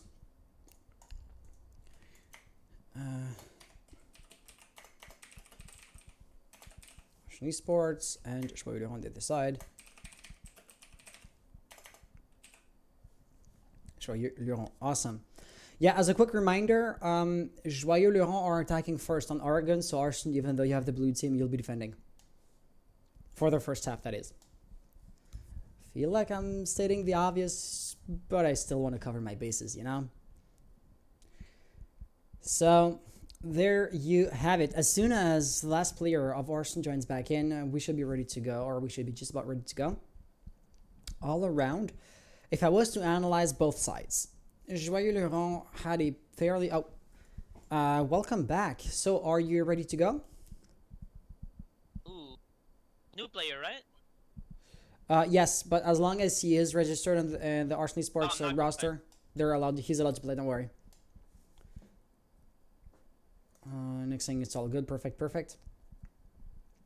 Rebels saying ready. So yeah, Joyeux Lurons, are you ready? Born ready. Awesome. Well, you know the drill. Good luck, have fun, and may the best team win. 8 goes boom. And Well, let's just I mean, jump into it. Yeah. Arson's defense really did work well when they had aggressive roamers. The kind of roamers that they didn't bring out or that they didn't bust out every single time, and the kind of stuff they should have been doing a bit more often, in my humble opinion. Joyeux Lurons, their defenses, just like their attacks, were fairly basic. I don't want to call them, you know, ranked strats, but they weren't too surprising, or neither were they too revolutionary, if you get what I mean. So all I gotta say is they seem to have a really solid gunplay and team cohesion in a generic sense. So if I would give them the de facto advantage, because if both teams are, I mean, not stratting or not too well versed in one specific map, well then it comes down to individual players' skills combined with the team's cohesion as a whole. But when Arson are able to mount something convincing, once again referring to their aggressive roamers, it seems as if Joyeux Lurons, preparedness just goes out the window. They don't know how to react to a roamer. The one roamer gets a kill, gets spotted out, they know he's there, but they're kind of hesitant to push him head on. When they do, they seem to be not fully committed to their push, to flushing up the roamer, and then everything falls out of control from there. So if I was to give an advance to Arson Esports, bust out the roamers, and more than just one. As we could see, you know, on round, I want to say like 8 or 9, when Legion rather got the first kill on Therma, who was trying to plant the breaching charge into the dirt tunnel. That was just a full-blown disaster for Joyeux Lurons. And Melusi being our last operator ban of the day, or of the map, should I say, of the day, would imply Joyeux Lurons are going to win, and that is not yet sure. AR are going to be defending laundry room and supply room first. So I kind of like this map for the same reason I like Clubhouse, is because the two most preferred bomb sites are just as good as each other. So some teams will be defending the top floor first. Some teams will be defending basement first. And you can't accurately predict, unlike, for example, Cafe. On Cafe, and this might be a disputed claim, but on Cafe, the general consensus would be that, you know, the bar and the mezzanine area is the easiest to defend, and therefore it is always going to be the first bomb site that the defense picks. But here, just like on Clubhouse, You never know what to expect, Attackers need to except if you have locate like and actively defuse scouted any out your bombs opponents. they can. If you go into the game not knowing what to expect, you could either be facing a top floor push or a basement hold. Well, saying Yo Hans, mes chums sont chez nous ce soir. Ce soir pour eux autres. Tu viens de dire bonne fête? Ben oui, bien sûr, bien sûr. Bonne fête Tom et Louis. Bonne fête de 18 ans, c'est ça? Alright, I'm just gonna say this in English since this is still an English stream. Apparently, Loqual is saying that Tom and Lewis are turning 18 tonight, and apparently they're partying or they're having a bit of a small get-together at Loqual's place, right? So be cautious with COVID and all, but yeah, absolutely, you're turning 18 only once in your life, so do make the best of it. Have an amazing night, have an amazing birthday party, and game on as they say. If you are gaming, that is. But I am just kind of fumbling around on my own words here. I was kind of advising Arson to bust out the rumors, and that is what they're doing. Stocky is going to get droned out, and he is sitting in a death trap here. This is going to be a tough rotation, but he has to get out of there alive, and he does. But main door is still going to be a bit of a problem. He did not inflict any kind of damage on Rudolph. And once again, just going into the main stairs would be a fairly easy rotation still. He makes it out of there alive. Good job, good job. And of course, he can just walk up or walk back up, say, the freezer stairs or anything along those lines, right? Our Nexi is going to be facing a bit of a similar situation where he is in a face-to-face firefight with an exterior door. This one is being held, or being probed, should I say, by Rumor, who does not want to commit any more than that. Because he doesn't have support of his team, and pushing that angle on your lonesome is an absolute death sentence. Oh, who is there? Whose silhouette is that? That is Stocky. He knows a lot of attackers are right there. Gets one, does not want to push the other, but Nick is working on the hatch, so if he's not cautious, hatch could be opened up, and that would deny a rotation for him. Ash was pre-firing, so that peak was just sloppy. But human reaction time is also a thing, so I guess that explains why he peeked into that line of bullets. Still, the outcome is going to be the same. 4v4 situation. Scylla, see somebody right there. That somebody is Sub, right? Yeah, of course Sub is never going to peek the angle, or the angle that's being held from the hatch, but he is keeping. He's watching the main stairs like a goddamn hawk. Sub is gonna get a kill just as soon as I swap POVs. Looks like Sai did try to commit to something and that didn't work out too great. So one after the other, Joyeux Lurons are just losing their gunfights. That grenade is gonna get tossed in, but Sub is not gonna be affected by that in the slightest. So Nick working on freezer stairs, Barda come down the laundry. Yeah, it is gonna be hard because he's looking up. He's looking up. That could be dangerous. They're trading fire, but no, nobody dies as a result of that. That grenade is also going to indicate Nick's position. Because I mean, if he stays stealthy for long enough, opening up that wall will give him a free kill on Sub, which would then allow Barda to walk up. But he does not think of that right now. Jersey's going to lose a bit of health, but Bardas really is pinned down right now. Nick has to do something. 26 seconds on the clock. Smoke is watching the angle. He's going to hit him in the shoulder. Nothing too dramatic. The rotation is not going to get shut down for some reason. Sub is going to get the kill. That is now a desperate situation. He gets one. Over there's another one. 11 seconds. I mean, Nick is going to have to push. He's going to have to run in, commit to something crazy aggressive, and that was never going to work. Wow. I mean, like I said, Maverick could have opened up the freezer wall, and that would likely have helped. I always forget who's playing which operator. That would have helped Hibana out a heck of a lot. But that was, I mean, he didn't think of that in this situation, right? When you're mid-round, when you're in the stress, in the heat of the moment, tunnel vision absolutely does become a thing. And working on your brain sense is something that does not happen in the blink of an eye. So, nice try. Absolutely beautiful attempt. Arson Esports are going to be taking the first one here. Alvin asking ça finit combien? 3-7. Fait que vraiment, Joyeux Lurons avait une bonne avance. On peut pas dire que c'est comme un wallbang ou un kill chanceux qui a flippé une ronde, puis c'était une ronde là qui a flippé la game, mettons. Un nouveau qual signe, ils te font dire merci. And yes, so Sub right here getting the final kill. Arson Esports with the early lead. We're only talking about 1 point, but hey, if you win by 1 single point, it's all that you need, right? Stocky right there, reinforcing the top, that walking claws at wall. You know what, give me half a sec, just opening up. Let's not have the headset cable knock anything over. Opening up the door because it is getting toasty in here. Our Nexi with Valkyrie. The interesting thing is always where are those cameras going to go? What exactly is he shooting at? I don't know. So there's one Valcam in the white stairs. The last one likely is going to be tossed outside. I would hardly expect it to go anywhere else. And the angle is pretty nice, but the camera is also fairly visible. Looking at Joyeux Lurons, what exactly are they going to do now? So they would seemingly encircle the building and probe a few different angles at once, right? So, oh, Rumor right here, shooting at our Nexi. What are you doing, Rumor? Being AFK like that, or not moving, almost as if he was AFK. That's weird. Plus, you know, just sitting in the middle of the field. Stocky is going to get the first pick, so that is once again the roaming game. Rudolph can be an absolute beast of a fragger. Like, he got a 4 kills round last game, and he would maybe even have gotten the ace if his teammate didn't steal the kill. Well, still, if his teammate didn't get the kill before he did. That I gotta say, Stocky got shot by the impact knight of Zofia. That is annoying, but the Zofia impact knight is hardly gonna get the kill. That hatch being opened up will allow for some extra rotations, but I mean, Smoke had to make it quick because Rebel is now going to be receiving some pressure from Nick. Well, that is going to fall down. Oh wait, but Stocky is yet again right there. I don't see a way for him to walk up the stairs without Nick expecting him, right?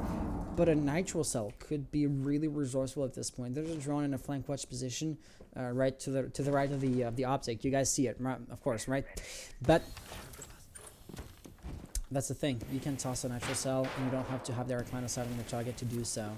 There you have it. The Nitro is not going to do anything. The drone, of course, saw that, and now Stocky has to run because Nick is going to be on his 6. And the drone is still intact, actually. Wow, that's pretty good. But they don't know he's no longer there. The grenade is going to be tossed, but that was just a moot point. Rumor on his side is working on the trophy room entrance. He gets one. That is going to be some progress being made. The camera shouldn't have been tagging. And it looks like Stocky is once again the aggressive roamers getting one. Looking for another one, but no! No, he got shut down. Still a 2v3 situation. It is still technically possible for Joyeux Lurons, I suppose. They're working on 2 different angles, right? A few key gunfights could go both ways, but that's the thing. Just here, Barda lost the gunfight. That's a diffuser loss for the attackers. And now Nick, with 30-some seconds on the clock, has to pull off a 1v3. He's out of grenades, so really it is going to be just a death match with the gun skill alone. His position is going to be extremely expected. That Nitro Cell could be huge, and it is going to get the kill. But I personally believe if our next didn't get it, Legion would have had it as well. So, wow. I don't see how. yeah, this was not feasible for the attackers at this point. Once Hibana died, it was round over. 2-0. Arson Esports absolutely getting the early lead here. Let's go with the replays. So outside, so we went Darn's main hall. Arson won by killing the enemy. Our round history is up to date. And what can I say? Joyeux Lurons push sometimes kind of feel disjointed, like the left hand isn't talking to the right. A few players were pushing from the big tower area, a few players were coming in from the master's bedroom, and both are trying to do their thing, but not in tandem with one another. And therefore, for example, Bandit was harassing one group of players, the guys in the big tower, right? So Nick, and when Bandit no longer is there, Nick doesn't think to say, hey guys, Bandit doesn't seem to be harassing me anymore, what's your 6? He didn't say that, and of course then Bandit went ahead and got 2 kills. I know he got 1 refragged thereafter, but the general point still stays the same. I think Valkyrie fleshed out thereafter. So all around Arson Esports' roam game really is proving extremely efficient and extremely say impactful in the game. Arson are therefore going to be forced into their tertiary bomb site. It is going to be the kitchen and dining room, or dining hall, should I say? And that's interesting because I want to say most teams would rather defend kitchen and then meeting hall instead. So a bit of a well, disputed tertiary bomb site there, and it looks like Arson Esports are picking dining instead.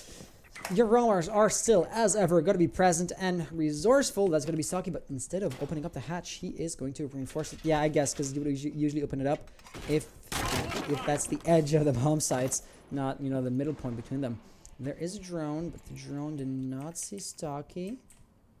It went into the attic area, though. Therefore, I'm not sure who that is. There you have it. Rumor is likely to think that the area is free of roamers, free of defenders, and therefore basically safe as an initial entry point into the building. You could hypothesize that he would then walk down the white stairs and put pressure on through CCTV wall or something like that. But as you can see, a lot of attacker silhouette are there, and Stocky is remaining extra cautious. Like they're droning. Somebody was upstairs, obviously, because the hatch has been reinforced, but they don't realize the bandit is still around and he's still an active threat. He's gonna need good trigger control. Oh, the drone may have seen him. The drone saw him. So much patience. It is eventually not gonna pay off, and not gonna pay off at all. He didn't even play for time too much. It did take a few minutes for the attackers to spot him, but once that was done, the gig was up really quickly. And Rudolph is just going to keep on going with a double kill there, and it might even become a third if he looks through the hatch. There's a silhouette right there. Red jersey could easily become victim to Sledge thereafter. And the thing is, playing verticality also puts a lot of pressure on the defenders themselves, so they're going to be looking at the ceiling, and if they do so, well then, as a hypothetical rumor coming face to face with Jersey would get an easy kill. Rebel is also in the general area, but like he's absolutely set up to deny an entrance through the small tower, which is not where the attackers are coming from. Our next right here gets one. That's Bear the diffuser to the left. He could even knife Ash, but no, he was unaware of his positioning. Rebel now basically last player alive. He is between the two bomb sites. I don't know if he realizes the diffuser is here, so his hold on OBJ is more or less, I mean, up to his choice if he wants to hold it or not. But mid-rotation in the middle of the corridor without any kind of cover whatsoever, he was an extremely easy pick for Rumor. So, round number 4. Wow, that was the one round where Joyeux Lurons thought to themselves, okay, let's just stop looting rounds because that is starting to become a tiny little bit embarrassing. Yeah, it is unfortunate that Stocky didn't do anything because he was so patient, so sneaky. Shouldn't have peeked, should have stayed hidden. Maybe ask, for example, Valkyrie to put up a camera or, I don't know, something. Because it is unfortunate to see him be so patient and yet not have that patience rewarded. And right here, the Valkyrie seemingly was woefully unaware of her opponent's positioning. And yeah, that seems to be pretty much it. By the way, I'm just gonna let the replays loop one more time because I want to see one thing. Was our next playing with Valkyrie Elite? Because Valkyrie Elite would of course be not allowed, you know. So I just want to see this real quick. Let's just watch the replays as I can find, basically. In the same setting, we were in Dining Hall Kitchen, then was Joyeux Lurons, and there we go. Okay, so that is our next. Yeah, he was playing Valkyrie Elite. Now let's see him die there. Yeah, that was Valkyrie Elite. Oh gosh, why is this? The Stream Deck software just crashes on me, and without those macros, a lot of what I'm doing becomes impossible. So let's jump back into, and it doesn't even work. God damn it! Come on. Thank you. Okay. Oh.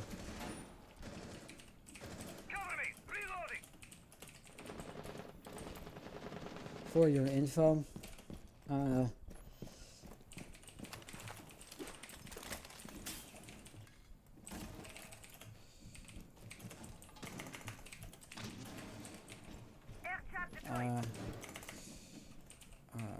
all right. He was playing last round. No comment on his current operator. I do not want to spoil or to have an impact on his current operator for obvious reasons. So Joyeux Lurons aren't getting any kind of information out of me. You're good. That naturally could be interesting. It does get a kill sub. Nicely done. All elites, only Twitch and Valk. Attackers recovered the bomb diffuser. Only Twitch and Valk are banned. So yeah, sorry for that little message I had to put in so that kind of did distract me from the casting. And wow, wow, did Joyeux Lurons ever just walk in there and crush anybody they saw? That was one-sided as all heck, and that is going to be round number 5. Rudolph saying, "Dang, yeah, that was one-sided. That went by pretty quickly. I didn't even see what happened." God damn it. Impressive. Impressive. The Nitro Cell was ready though. Look at that. Look at that. Sub just gonna be killing Nick. Let's see through the replays what happens. So Psy gets a kill on Sub and on Rebel. Okay, I'm gonna have to watch this again. I'm gonna have to wait. We were defending laundry room, and we of course have to keep the run history up to date as well.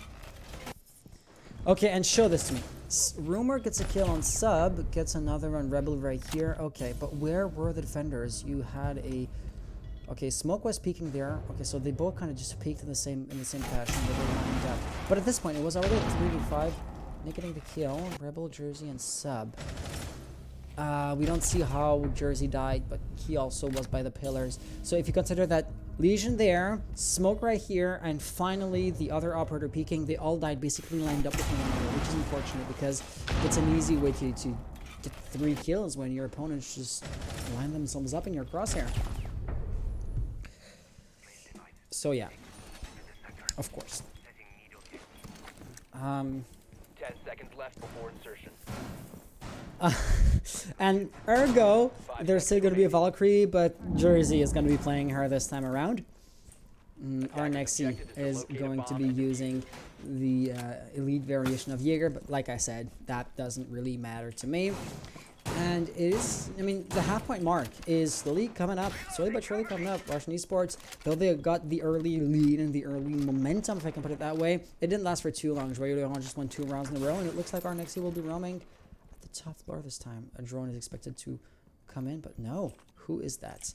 That is Rudolph, expecting a run out of something. Watching. Do they know that our Nexi is there?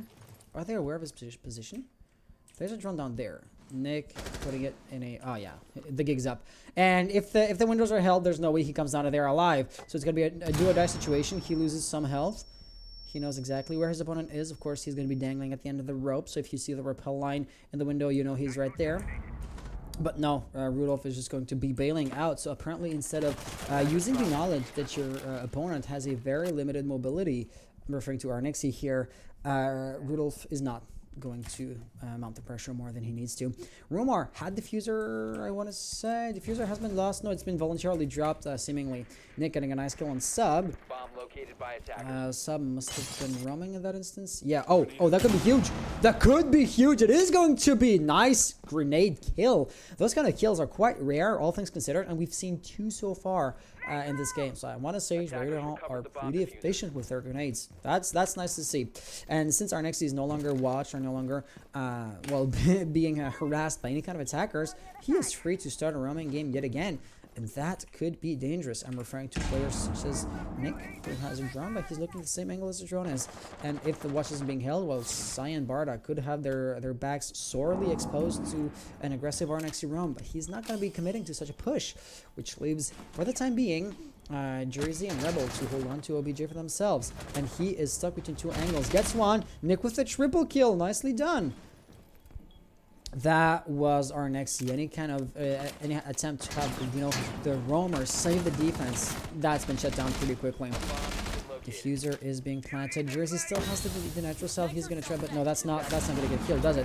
Rebel with the smoke though, nicely done. Rudolph is there. Nick is. Oh, that grenade is not. Wait, rushing in as he does. That's dangerous, but it works out. Rebel, last player alive in a 1v2 situation. He knows where you are going to funnel in. He gets another one, double kill now. Rudolph still has a grenade. He could bounce it off the doorway there, but he doesn't do so. Shooting at a dead body that reveals his position. Pre-fires. We know where to expect to find him. He's panicking. He's panicking. 11 seconds on the clock. He's gonna have to push, but the shotgun wins the round. I gotta say, You had a grenade in your back pocket. Could have used that crucial piece of utility, but he didn't think of it. Yet again, this is another example of the tunnel vision. When you're in the heat of the moment, so many things are just not going to cross your mind.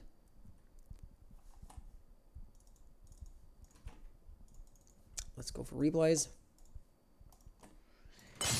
And there we go. I gotta say, those grenade kills are beautiful. I mean, such a nitro cell play would be expected. The two main differences between nitro cell and grenade is that the nitro cell, one for one, is going to stick to the ceiling. You do have to time your grenade a bit better. And second of all, the nitro cell does make a lot of noise. You know, that kind of almost Velcro sounding noise of ripping open the nitro cell. The other side is going to know that the nitro cell is coming. Well, not maybe through a floor, but still, it makes it more predictable. Plus, you have to pull up the phone and then initiate the call, which those two things combined make the nitro cell a bit slower than a well-cooked grenade. If the nade is cooked correctly, I mean, Nick is just a grenade wizard. Like, he rushes in behind the nade, expecting to see a fleeing defender and to use that distraction to get the kill and then fall back before the thing actually goes off. It is brilliant when you think of it. It is just so unfortunate that Foodolf didn't think of the same thing, because right here, he could have easily fragged out Rebel if he did that. Unfortunate. 5 seconds left before insertion. Yes, so that was a Attackers must locate and defuse Darm's the defense, won by Arson Esports for killing the enemy. And last round before the role swap, last round before Joyeux Lurons start defending, extended hold for the basement. Feels like we haven't seen this before. I mean, we probably have, but then Joyeux Lurons weren't pushing the bunker area. And I gotta say, that would be like the default or expected push, and we are holding on to the bomb side. So yeah, the expected thing not yet happening is interesting. There it was. Oh, is it going to blow? Where is it going to blow? Okay, so it blew right there in the doorway, thus forcing Wamai to fall back. And in a sense, you could say Joyeux Lurons did flush out the first line of defense. Not getting heal or anything, and Foodolf pushing in. It's going to be too late now. Still, are there any hard breaches in the game? Yes, of course. Barda's there. Nick is also going to be present, so the attackers can absolutely make good use of that situation. Rebel right there behind the pillar can turn around pretty quickly. He's going to do that. Oh no, lack of trigger discipline, and that is going to indicate to Rudolph that somebody's right there. Unfortunately, though, the wall magnet is going to take over the grenade and deny any kind of aggressive plays from it. Jersey gonna get a nice kill. Once again, that's the roaming game for you. Arson Esports roam is not, I mean, too incredible. I mean, having somebody roam or hang out in the meeting hall is almost a default roam play, and yet Joyeux Lurons don't have any kind of responses to that. Scylla has to run out of there because of the toxic smoke, but he pushes in even further instead of falling back. That was the unexpected play, and our next he finds himself in a 1v4 situation. It looks like we're gonna have a 3-3 split for the role swap, but it has not yet been cemented. Pre-fires, and there you have it. I was almost like building up an RNXC clutch and RNXC amazing play. That unfortunately did not end up happening. There you go. Amazing. That was huge. Right here, it was once again just basic outgunning of your opponents. Joyeux Lurons didn't do anything too surprising. I mean, Sai pushing in instead of falling back when the toxic bait went off. That's one thing, I mean, that was kind of surprising, or that did catch the defenders off guard. But other than that, just gunplay, right?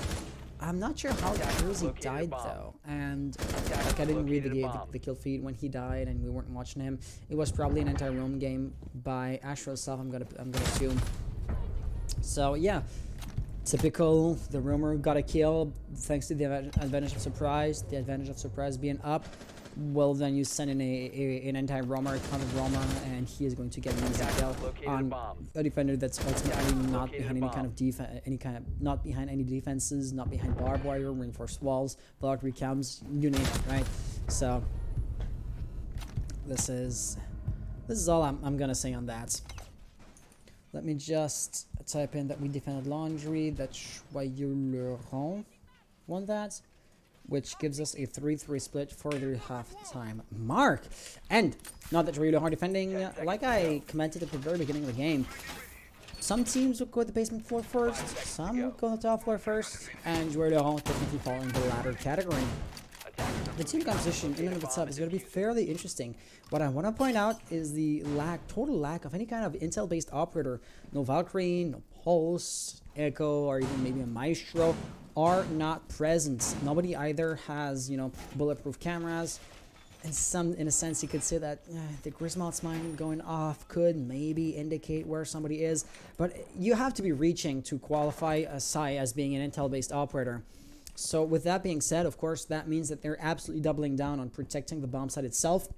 For example, having both Jaeger and Wamai, this overlap between two players' gadgets really does hammer in the fact that they want to be protected against any kind of explosives. RNXC right here is, of course, going to try to destroy that, but it didn't go off. What happened? Where is the electric claw? I don't see the electric claw. It's not on the other side of the wall to be like extra sneak or something. It must have been stuck to the ceiling there. Sub goes down, destroys it pretty quickly, and now the gig is up. Rebel is going to open up the wall. RNXC is probing at the window, not saying anybody, but that still puts a lot of pressure or a lot of doubt in Nick's mind. So he falls back. But the true first line of defense is Rudolph. He was not spotted out. The natural side is left to finish off the kill. Not even. But one thing is for sure, nobody died there, so Sub has no cover. But he does have a little bit of cover, and that's RNXC through the window. Though that was a suicide mission. He gets one kill though, and that is now going to move the defense line a bit further. After all, Rudolph has been flushed out, but that did come at a cost. We're now already down to 2 attackers, and that upcoming push is going to be a really hard sell. Jersey probing the main the big tower. Rebel has rotated or has turned around to push through there, but he didn't realize that there was a Hibana right there. Sila rather right there. Jersey though, last player alive, and 1v4 situation is going to have to play it by gun skills. He has a really good gun and a lot of health pool remaining, but repelling as he was, that severely limits your mobility and all that good stuff, and that was not a good situation to be in. Nick is thus going to get a fairly easy kill, but he still had to try for it as he didn't get it the first attempt he made. Let's go with the replays. That is therefore going to be Joyeux Lurons eventually getting the upper hand. They were able to keep the scores tied on a defense-sided map, so if I was to look at it this way, at this point, I wouldn't be too surprised if Joyeux Lurons just started winning round after round after round. But to be fair, the scores are tied, so Arson Esports are not out of the game just yet, and not by a long shot. If Joyeux Lurons can win attack rounds, so can Arson. So we dorm, Joyeux Lurons, and equals win.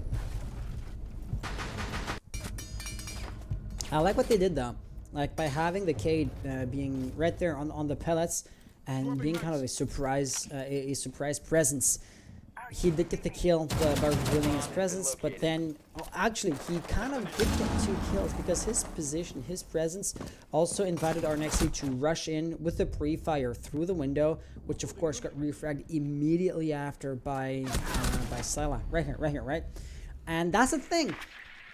If it was a typical face-to-face firefight, it could have gone both ways. But since he knowingly, or probably not knowingly, he wouldn't have done it otherwise, but since he basically jumped in between 2 defenders, between two lines of sight, he could only shoot at the one, and therefore his death was basically guaranteed. So yeah, that positioning was interesting by Rudolph. Where's mine? A regular barricade, rotation hold here and there, extended hold, which is barely going to be held. Like, there is a Vulcan shield, but nobody behind that. Of course, the first line of defense is going to be next, so which is why you might want to say, you could argue that it's not too important to have somebody manning the Vulcan shield on the right side right about now, but it's just a matter of time before Nick gets flushed out. Right there, he is playing quite aggressive. That flash grenade will blind him because he was looking directly at it. Plus, I heard a big explosion. I thought that that the shield was blown open, but no, that wasn't the case. Right there. Oh, he does not get the kill. That is unfortunate because he had plenty of time to do so. The aim was just not there. Rebel feels empowered. He rushes in, but no, that's going to be his demise. What I gotta say though is that this hole in the wall had not been patched up. Wait, it gets reinforced with Psy right there. Are you just giving up on your teammates? No, they're just giving up on the enemy team. Stocky, last player alive, is gonna get one. He has 3 more to go. And he doesn't get a second. So, Joyeux Lurons winning yet another round. The scores are now 5-3. Yeah, they are getting a lead. Nicely done. Let's get in with the replays. There we go. There we go. Yeah, right here. Part of me feels like if he had a full automatic weapon, he probably would have gotten the kill on Rebel, which kind of is a moot point because Rebel just rushed in and he died as a result of that. Should have flushed out that one. You know, tossing a few flash grenades, eat up the magnets, and then ask if you don't have a Zofia alive, and ask our next seed with the lance to destroy the shield, or failing that, maybe even just using an air jab of Nomad to flush him out. That could have worked also, but no. Instead, Rebel just rushed in, tried to get the kill, and I mean he was in the barbed wire, concussed by a Grismot mine. Oh no, he wasn't concussed. Yeah, he was concussed. Concussed by a Grismot mine. Things were just not going his way. So, with that being said, let's look at the next round here. Round number 9. Just like Arson before them, Joyeux Lurons won 2 rounds in a row. They are therefore forcing a trophy bomb site, which is yet again, just like we saw last time, going to be a kitchen and a dining hall defense. And it is going to be a very similar expectation, if I can put it that way. They are setting up to react or to respond to a small tower push. What we saw coming from Joyeux Lurons when they attacked was that they didn't come from that angle. So all those resources, utility, reinforcements, manpower, diverted towards small tower might be in vain. For example, I believe there is right there an Evil Eye to the left, right next to the opening at the bottom of the wall. Thing is, it is not looking at an OBJ whatsoever. If the Evil Eye is in the bomb site proper, no matter where the attackers came in from, it is somewhat likely to be in a position to deny a plant. This one is really specific though, and not specifically looking at the right angle. As our next seed, Rebel, Sub is also in a similar area on the map. They're coming from garage, from armory, from the top of the main stairs. There is a roamer present to react. 2 roamers actually. Rumors there. Rudolph is over here, and Rudolph has a nice cross angle. He is going to be inflicting some kind of damage, but he is also receiving a lot of damage in return. That's going to be a first kill. Rumor has to turn around and react to that, but he is going to be very hard pressed as soon as Rebel opens up the wall. Oh, was it reinforced? It is reinforced. Okay, so Rumor still can react or defend the wall or the angle pretty efficiently. He is still severely outgunned, outnumbered, and outmatched. In my mind, it's just a matter of time, right? The is going to get eaten up. He's going to start receiving nades, flashes, all that good stuff. He didn't get the kill on Stocky, though. That's disappointing, and that's going to be a good distraction, allowing Sledge to come in and to get the kill. But that also did give a bit of time to Sai to come up. He gets one. He is not going to be a hunting man. That nade is going to be a bit of a problem. Down there! Oh, he was not ready! Jersey was expecting him, though. And Nick, last one alive, gets one, but he still has to get the 3 more. He doesn't realize they're not above him. They're all around, actually. And he's kind of stuck in a cage here in security. The faster he gets out of there, the better. He'll regain his mobility. Diffuser is being planted. He wants to cover his flank, but that's the thing. He's not being pushed right now. He is going to have to funnel in pretty quickly. That was a head. Oh, he misses though. Oh no, how unfortunate. He still gets it at the end of the day. And now Sub is going to be in small tower. Rebel above him. It is going to be a hard sell for Nick. I don't know how he can pull it off, because I don't think he knows where his opponents are. Looking through the hatch, it's of course predictable, but Rebel isn't going to peek in a sense that will reveal his position. He's just going to be passively holding an angle to cut off the rotation. That oh, the smoke canister is a bit of a godsend. It is going to free the rotation for just long enough. But if he gets the kill, that's an amazing headshot through the wall. Rebel in the smoke. It is too late now. He's gonna have to drop down. Easy kill if he reacts accordingly. Yes, he does. Rebel is gonna get the kill. Arson Esports winning round number 9 and putting an end to the bleeding, because that was 3 rounds in a row for Arson Esports. Not a crazy big, crazy huge momentum, but it's still something, and that something just got shut down. Amazing round from both teams, I gotta say. Smoke did absolutely great. Nick did an amazing job. The roaming game was underwhelming, right? Rumor having a free kill, missing out on that. Unfortunate that distraction was a free kill for Stocky, or for Rebel rather. Doc coming into rescue, gets refragged immediately after by Jersey. And then Nick was left on his own devices. He almost got a 4 kills. He got 3 headshots. And how do you deny the diffuser? It would be amazing. Right there. Wallbang headshot through the floor. I feel like a wallbang headshot, like a wallbang through the floor, is a bit more rewarding than a regular wallbang.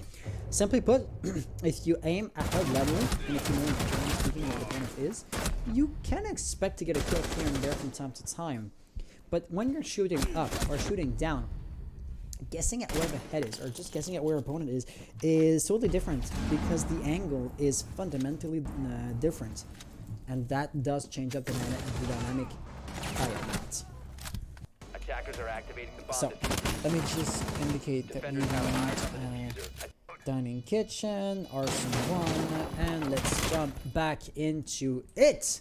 5 seconds. Joyeux Lurons back in their primary bomb site, so that is looking good for them. Arson Esports won a round, but they still are trailing behind, even if just a little bit. Attackers have dropped the bomb. The attack is going to be quite interesting, though. If you look at the composition, it seems to be fairly frag heavy. Like Rebel, I mean, what's the point of tagging somebody with Jacko to know where he is to then frag him out? IQ, G8 Gober, I think that's his other thing, and Zofia still also has a very, very flexible kit to get the kills. Stocky would be considered a support operator, but what's the point of the fireball? Well, to have an attacker defender flambe. And last and maybe least in that sense, Hibana really is the only true utility-based operator, hard breacher after all, right? That's going to be a kill on both sides, so Psy falls, so does Sub. Diffuser has apparently been lost as well. Jersey gets it back pretty quickly, and hard breaching is going to be initiated. Oh, that's Rumor. Is he roaming again? No, he's not. He just shut down the white stairs. Interesting. The top of the wall there is going to open up. Does he have an actual cell? Yeah, that's probably why he's preparing it, but there's nobody directly into hunting. So it would not be, or is it landing? I'm not sure. Still, it is not the right time to toss in an actual cell. Nick is there expecting. Barda also holding a really, really tight cross angle. One firebolt is out. The other one, right to the left, he is now in control of the top of the white stairs. Oh, the angle was nice. Don't move too much. Because right there, he missed the rotation of Jaeger. He is alive. He did survive to that natural cell, so I guess I can't complain too much. But still, this is going to get one. They're not going to be trying to push in or to find a way to get the diffuser planted. It should be on their to-do list. But that angle is just being held, right? They're watching it like a bunch of goddamn hawks. So I don't see how they could funnel in. Fudolf is going to fall down though, so that really does open up a few possibilities. So does Barda. Rumor, last alive in a 1v3 situation, does not get the kill. Arson Esports winning round number 10 and putting the scores back to an equilibrium level. To me, it kind of felt like they were starting to slip up a little bit ever since they, of course, started attacking. But no, they have shown us that they just needed a few moments, a few rounds to warm up their, attack muscles on that very map, flank watch, droning to protect, or how to not fall victims to too many roamers, that kind of stuff. And once that was figured out, well then they're now on a roll. Bucko asking bracket. Yeah, Bucko, we are hosting on Gilded, and Gilded is a really, really nice platform. The thing is, since they're a platform and not a website, we can't just have a link to a website. You're gonna have to join the Gilded and go through the competition thing, which is not too big of a deal. I don't think it's too much to ask of you. But yeah, it's not as easy as having a challenge or a battle fighting. Gilded does have embeds, but I mean, you can only embed an embed link in your own website, and we don't exactly have a website yet. It is, of course, something we're working on, but it yet has to happen. This was a Dorms Hall Kids won by Arson, and as it was a victory for the attackers, Joyeux Lurons could go there again, but they elected not to do so. Look at this. This is going to be a basement defense. Extended hold just like last time. I guess I can figure out why. After all, let's just remind ourselves how devastating this last round, this last bottom round was for Arson Esports. Their push just crumbled into pieces with next to no resistance from Joyeux Lurons. So, all around, Arson seems to know that. Because, of course, they're not going to be attempting another bunker push again. Yeah, that sounds kind of redundant. They're not going to be doing the same thing as last time. Instead, they're going to try to, I don't want to say reinvent the wheel, but at the very least not repeat themselves, because of course, same movements are likely to result or to yield in the same results. So that drone probably was spotted out, but I mean, it feeds a lot of intel to our Nixie. Why is the grenade being tossed? I mean, probably for the Grismont mine. So now he can push in unimpeded, but that's, you know, just not being impeded is one thing. Actually getting the kills is a totally different matter. Rumor right there holding the angle with a pretty darn tight angle. So if you try to peek, it is going to be a tough call for the attackers. Jersey could open up the hatch, and I mean, there's a Cade, but what did he electrify? He still has one electric claw in his inventory. Couldn't tell you, to be honest. Was it... No, not even freezer. I truly don't know, as the hatch right here just blew open, so there was no electric claw there. And finally, that is going to be the end of Jaeger, or Nixie, fleshing out his seemingly nemesis for this round, which in and of itself will basically imply that the bottom of the main stairs is free and open for business. Sai is going to have to turn around to react to that, but he's kind of pinned down from Jersey right now.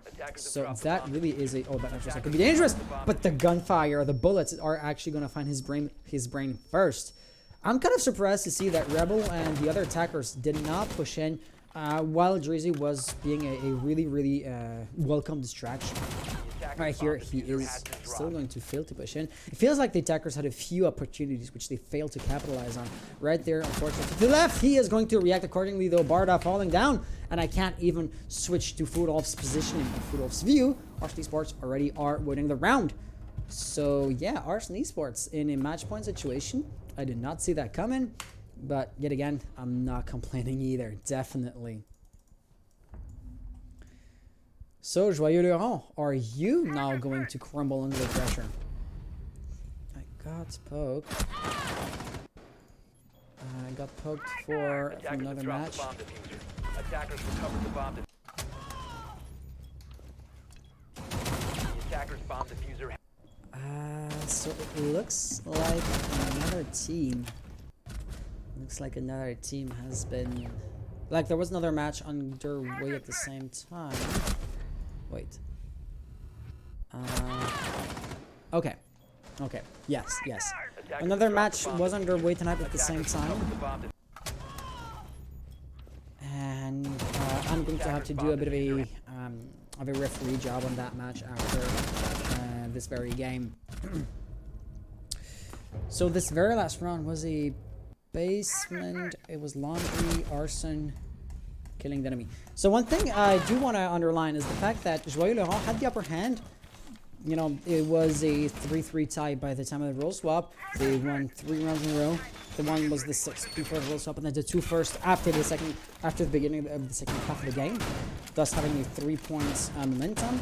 Arson Esports were able to stop that, turn it around, and get a 3 points run of their own, which leads us to basically right now, where we have a match point for the attackers. Joyeux Lurons really have to get themselves back together, and they have to do so pretty quickly because that game is falling from their grip on the game is slipping. Rumor right here is going to try to be a bit more aggressive. I guess that's the kind of thing that could actually work in the sense that it's not work too great. In the sense that the typical playstyle, if it doesn't work, if it barely not works, you kind of have to be a tiny bit more aggressive. For example, spawn kills or that kind of peaks. But no, that is going to be punished the second time around. The Barda is turning around. He is also just going to be presenting his head. Unfortunate Stocky getting 2, I don't want to say 3, but easy kills. And if I look at this, you know, immediately, Silla's the only one that could maybe peek if the Stocky wants to rush in. But he would have to peek, and he could maybe be denied by our Nexi with that rotation. Yeah, he could. Oh, Arnexi not reacting to that. Oh, that was an opportunity to get an easy kill and to then enable Stocky to rush into building in a fairly safe and prudent manner. But that's just not gonna happen. Nick, though the magnet did eat up the flashbang, he still is going to get impacted by it. And now he's facing some pressure, but the actual danger might be coming from this side. Jersey flashing, or no, it was, or smoking, using the X-Kairos, but no, that was muted, and Scylla is eventually going to get the kill on Stocky, so getting the refrag and a vengeance for the two players that they lost before. 3-3 situation yet again. The two other defenders are kind of stuck in the attic area, and due to that reinforced wall, their only way out really is through the door here, which is kind of being watched by Arnexi. He no longer is watching the angle though, so that's a piece of good news for the defense. And Rudolph right here could get a kill on Rebel if he decides to get it. Plus he's reloading, so he can't shoot it down mid-air. But at the same time, it looks like Arnexi is putting some pressure from this from the window right there. So I don't know, like the defenders are kind of stuck in that small room. It should be fairly uncomfortable for them. The Nicer Cell is not going to get the kill, unfortunately. And yet, the defenders right here are not panicking, are not losing their cool, and they're still really in control, seemingly. So right here, our next is going to come up. He could get an easy kill, but no! The player has moved. It was Nick? Yeah, it's Sai. Sai's got to get a refrag there, and it looks like Joyeux Lurons are going to be bringing this into overtime, except if Lion gets a triple kill there, but he does not. Sai is instead going to get a double for the final kill cam. There you go. Okay, let's go with the replays. And I still want to just underline the fact that Joyeux Lurons won the first map. So if they win this overtime situation right here, well then the best of 3 is going to go their way, and they are going to be officially crowned champions of that matchup. On the other hand, I mean, it is an overtime situation, so anything is literally possible. This was a Norms Hall. Joyeux Lurons. Okay. But the thing is, we have at most 3 rounds left on this map, and I mean, should there be another map after that? I mean, that's another thing entirely, but the end for this round, for this map, is coming near. And I truly couldn't tell you who's going to win. Because when it seems like one team is unstoppable, the other team just comes around and turns the table. Sai is an absolute beast of a fragger. But, I mean, both teams are in equilibrium, right? 6-6. And we didn't really host either, so the scoreboard really is painting the total picture. So the top fragger is a beast of a fragger, whereas the best Arson Esports player is not that intimidating. But that's because the lowest fragger is really beneath what the lowest fragger on Arson Esports is. So you kind of have this situation where it's an all or nothing, an all or nothing situation. If Sai dies, Arson Esports pretty much have a round. 5 seconds to go. But if Stocky dies, I mean, Jersey, Rebel, Nuxie are trailing behind. Of course, when you have a ranking or an order, there's going to be a first in the list, and there's going to be a last item in the list, or a last player in the list in that instance. But the lower players are not trailing behind too far, unlike the case in Joyeux Lurons. And he is going to get an easy kill right there, Rebel. When I say you have to be a bit more aggressive, that's the kind of thing I mean. Rumor is going to have an amazing pick. Stocky on the window. Like, he got 2 kills here last time. With any luck from his perspective, they're going to pick him in a sloppy way again. But that is not going to happen, Barda.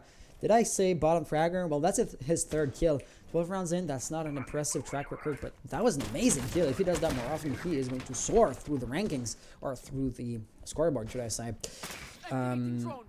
Stocky saying GS. I am not good shot, I guess. You usually say NS, so I'm not sure, but hey, I can only guess. Right here, Rumor is trying to deny access to the main doorway. Nexi is going to react with the nade.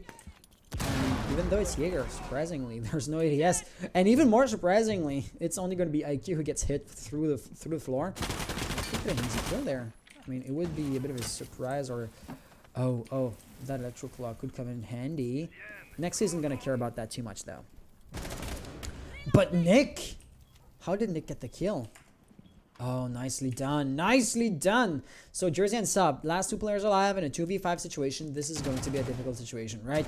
Sub right here is certainly exposed, especially if he jumps on the bed. He's kind of delivering himself on a platter. The platter in that situation being the bed. And Jersey not looking the right way at the right time, looking up when he shouldn't. That's going to be a flawless round for Joyeux Lurons, and it's the first flawless round we've seen from the entire night so far. So it was close a few times, right? It was tied 3-3. It was tied 5-5. Arson Esports were the first one to get in a match point situation, but now Joyeux Lurons are in a match point situation.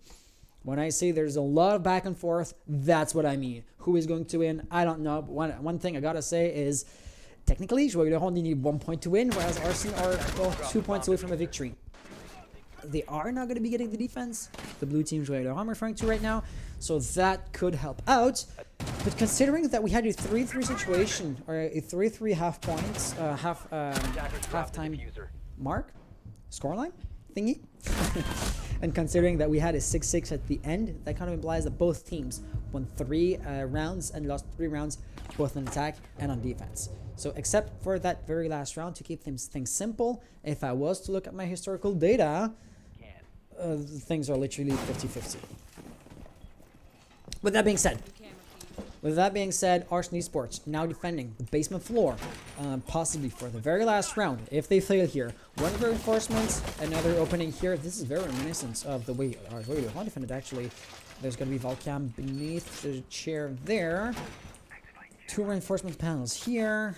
I am not sure what they're going to do with this wall. Are they either going to reinforce it or create an opening to have an extended hold? Because there's no in hell they just leave it soft and don't do anything with it. I refuse to believe this. Yeah, exactly. There you have it. Beginning to create an opening, canceling it out. Like, they seem to be hesitating, or at the very least being slow to action. Rebel with the, of course, one of my magnets. Deployable shield is also going to be a welcome addition, and let's see how the attackers are going at it. Rumor wants to make sure there's no roamer. I don't know why, but yeah, somebody's presence there. Was it our Nexus presence there near the beginning of the map was a bit of a nuisance for them, so they want to make sure to not fall victim to the same ploy again. Magnet, there's a mute jammer, of course, but that's going to be easy to deal with. There only seems to be 1 or 2 magnets at most, so that could be easily overloaded with somebody with the flash grenades. For example, Ash, maybe? And Sai is already going to be falling down. Who was that? By the pillar area. Stocky is going to start strong with that nitro cell. Oh, he's ready, but there's nobody there. Nice try, but the attackers were no longer watching the angle. Rumor gets a nice kill on Jersey, so in a sense getting the refrag or getting the vengeance. The magnets were really easy to overload, right? So he can easily just turn around and do that. It is, of course, going to get eaten up, but still, that is going to destroy the shield, thus forcing him back. He might want to toss in a toxic bait, but the wall now has to get reinforced. No, Stub is going to be stubborn. No, he does fall back, but still, Stub does not reinforce. That's odd, because that's an obvious opening. That's an obvious way to funnel into through the bomb side. And it doesn't seem to even cross their minds that maybe they might want to reinforce. That's because Sub just keeps on going back to that. He still has 2 toxic babes in the back pocket, so I guess he could really play for some if he wanted to. But the shield is gone. He's out of magnets, out of ADS devices if there were any in the first place. So really, at this point, he is hard pressed. Oh no, that Sub got the kill. Still, it was an amazing save. Rudolph gets the kill, and that's going to be a double kill. 2 kills in rapid succession. Joyeux Lurons finally putting it onto the map and winning the best of 3. They are now officially tied for 4th place, but there was another match going on tonight at the very same time in parallel, and that other match could also see another team soar with another point to have a 3-way tie for the 3rd place. 3rd and 4th place, if I can put it that way. I.e., yeah, I'm gonna have to, go through the motions to break a few ties, possibly. Drop the bomb diffuser. I'm gonna have to, because a few different niche scenarios are technically possible if a specific subset of like weird combinations of victories happen. So I'm gonna have to keep an eye on that. Congratulations! It was an amazing match on both sides. Arson Esports, you did your best. I mean, you lost the first map, granted, but the second map was really, really darn close. You were actually the first ones to be in a match point situation. And like for example, Joyeux Lurons won like 3 rounds in a row, and then you won 3 rounds in a row, thus showing that you can stop momentum and turn it around, and you yourselves gain one. So you did absolutely great. But as far as you're concerned, this is going to be the end of the main season, and I don't think you're going to be making the cut for the playoffs. So you did really good, and I hope to see you again next season. All right, thank you. Have a good one. You too, man. And please don't forget to turn in your Moss files. Got you. Yes, so the last thing I want to do is maybe offer an interview for our winners. So let me just poke them real quick. Astral, where are you even playing tonight? Oh, shoot. Do you want to have an interview? And also, let's ask Wraith.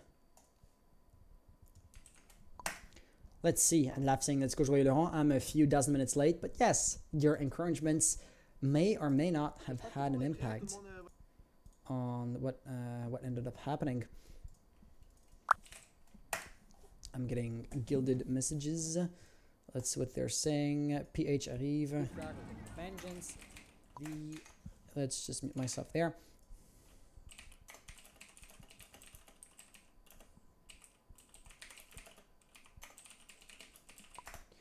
Yeah, so PH, one of their players, is going to be joining me for the interview. In the meantime, let's just do this, do that, and do this. There we go. Oh yeah, but just one thing, like match control, like so, and Joyeux Lurons ended up winning. There we go. And also, let's just enter in the scores. It was a damn close match. The first map was 3-7, I want to say, and the second match was 6-8. There we go. Awesome. So yeah, if the scores have been reported, if we just look while I'm waiting for a call, I believe I'm getting it right now.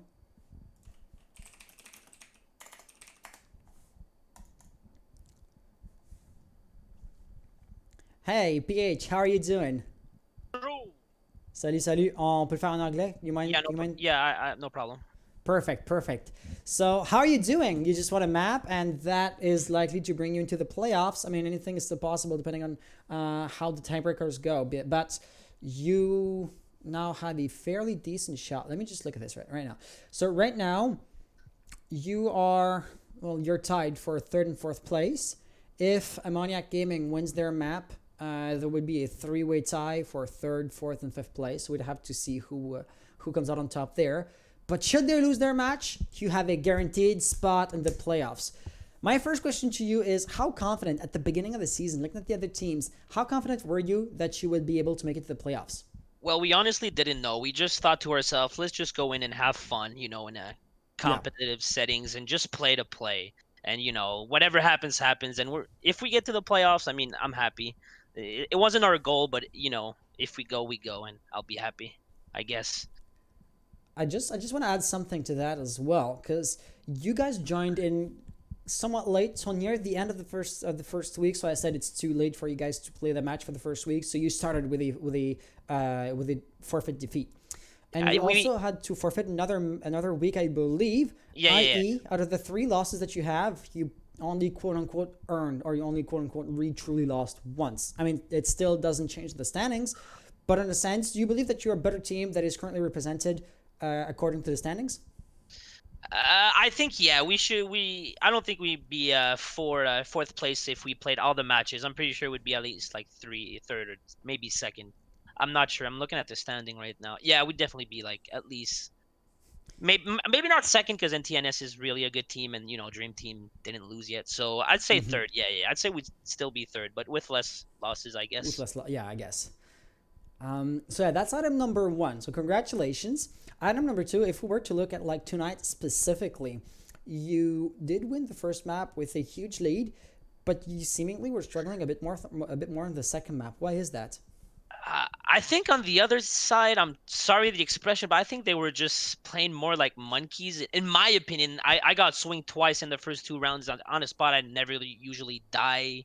or whatever. I think they just got lucky timing, to be honest. But they still played very well on Oregon. Can't deny them that. But yeah, it was kind of weird. Weird this. That's what happened. Some things were really weird, but I mean, I guess we won anyway. So in the end, I'm still happy. Gotcha. So yeah, I as the spectator, as the observer, kind of felt like they were Arson Esports. I mean, were playing a bit more aggressive with their roaming game, and we Yeah. saw it on Clubhouse once when Vigil, I don't remember who it was, maybe Blink, was roaming on the bar area, and Yeah, he got yeah. like 2 kills. Remember when Legion also got a first pick on Thermite at the very beginning, the same round. So they busted out the full-blown roam game once. It worked beautifully, and they didn't do it again for the first map. But on the second map, it was a bit more consistent and always there. And at some point, I kind of expected you guys to realize that they would be roaming and to react accordingly, but you never really busted out an entire roaming playstyle or a counter-roaming squad, right? I mean, you had a Jackal from time to time, but you Yeah. never tried to flush out, say, meeting room, meeting hall, that kind of stuff. So do you want to react to that? Well, basically, we know if that there's at least 2 or 3 players roaming every single time. We're not just gonna waste our time and just clear the roamers. We're just gonna try and flush shite. Of course, it doesn't always go as planned because you're gonna get late flanked or whatever. Yeah. But that really was our mindset at this point. I'm pretty sure that well, and in the end, it worked out. Oh.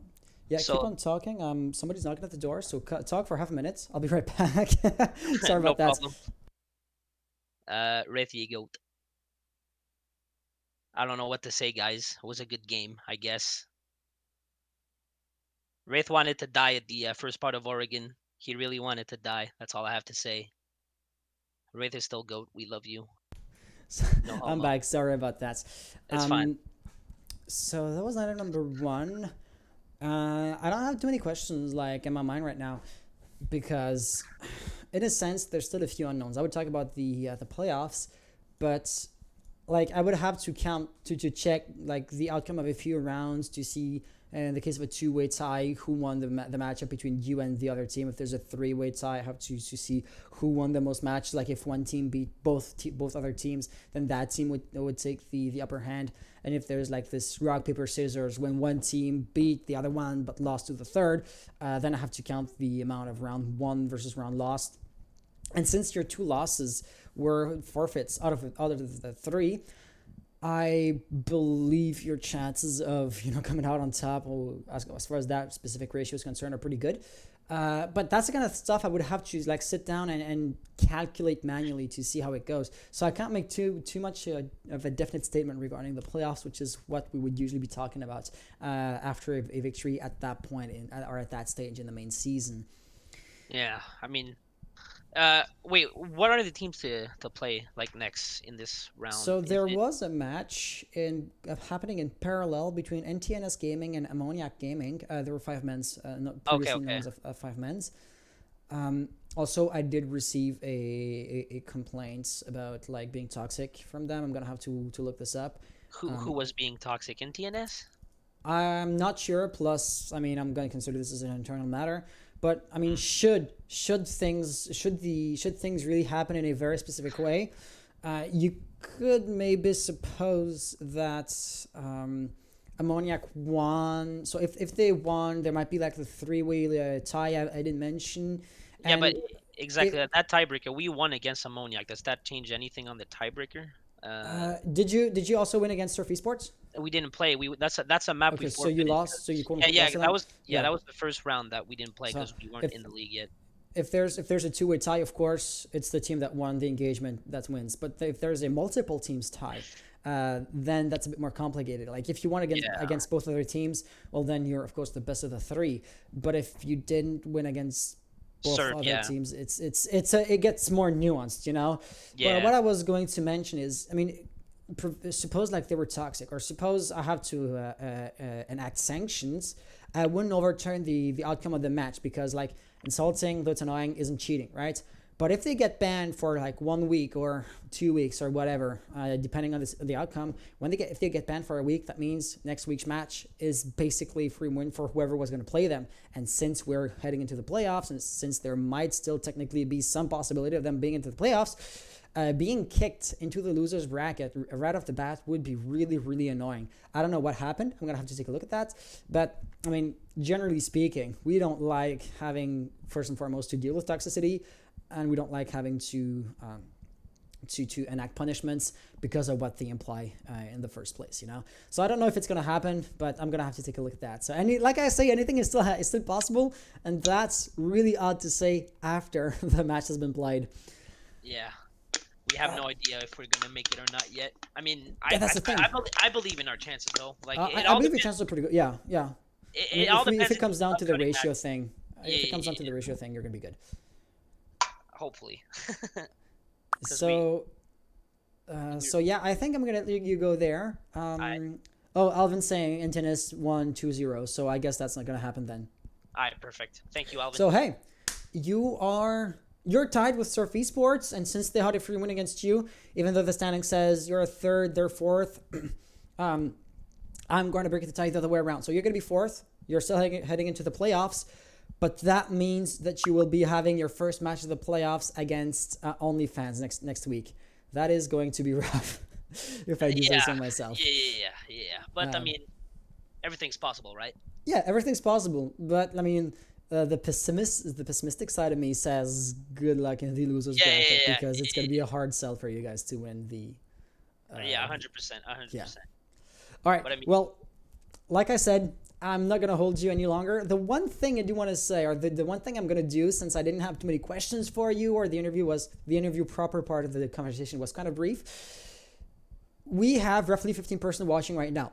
I'm giving you an open mic. Do you want to thank your teammates, thank your mommy for supporting you when you were learning the game as a teen? Do you want to tell people to follow you on Twitter?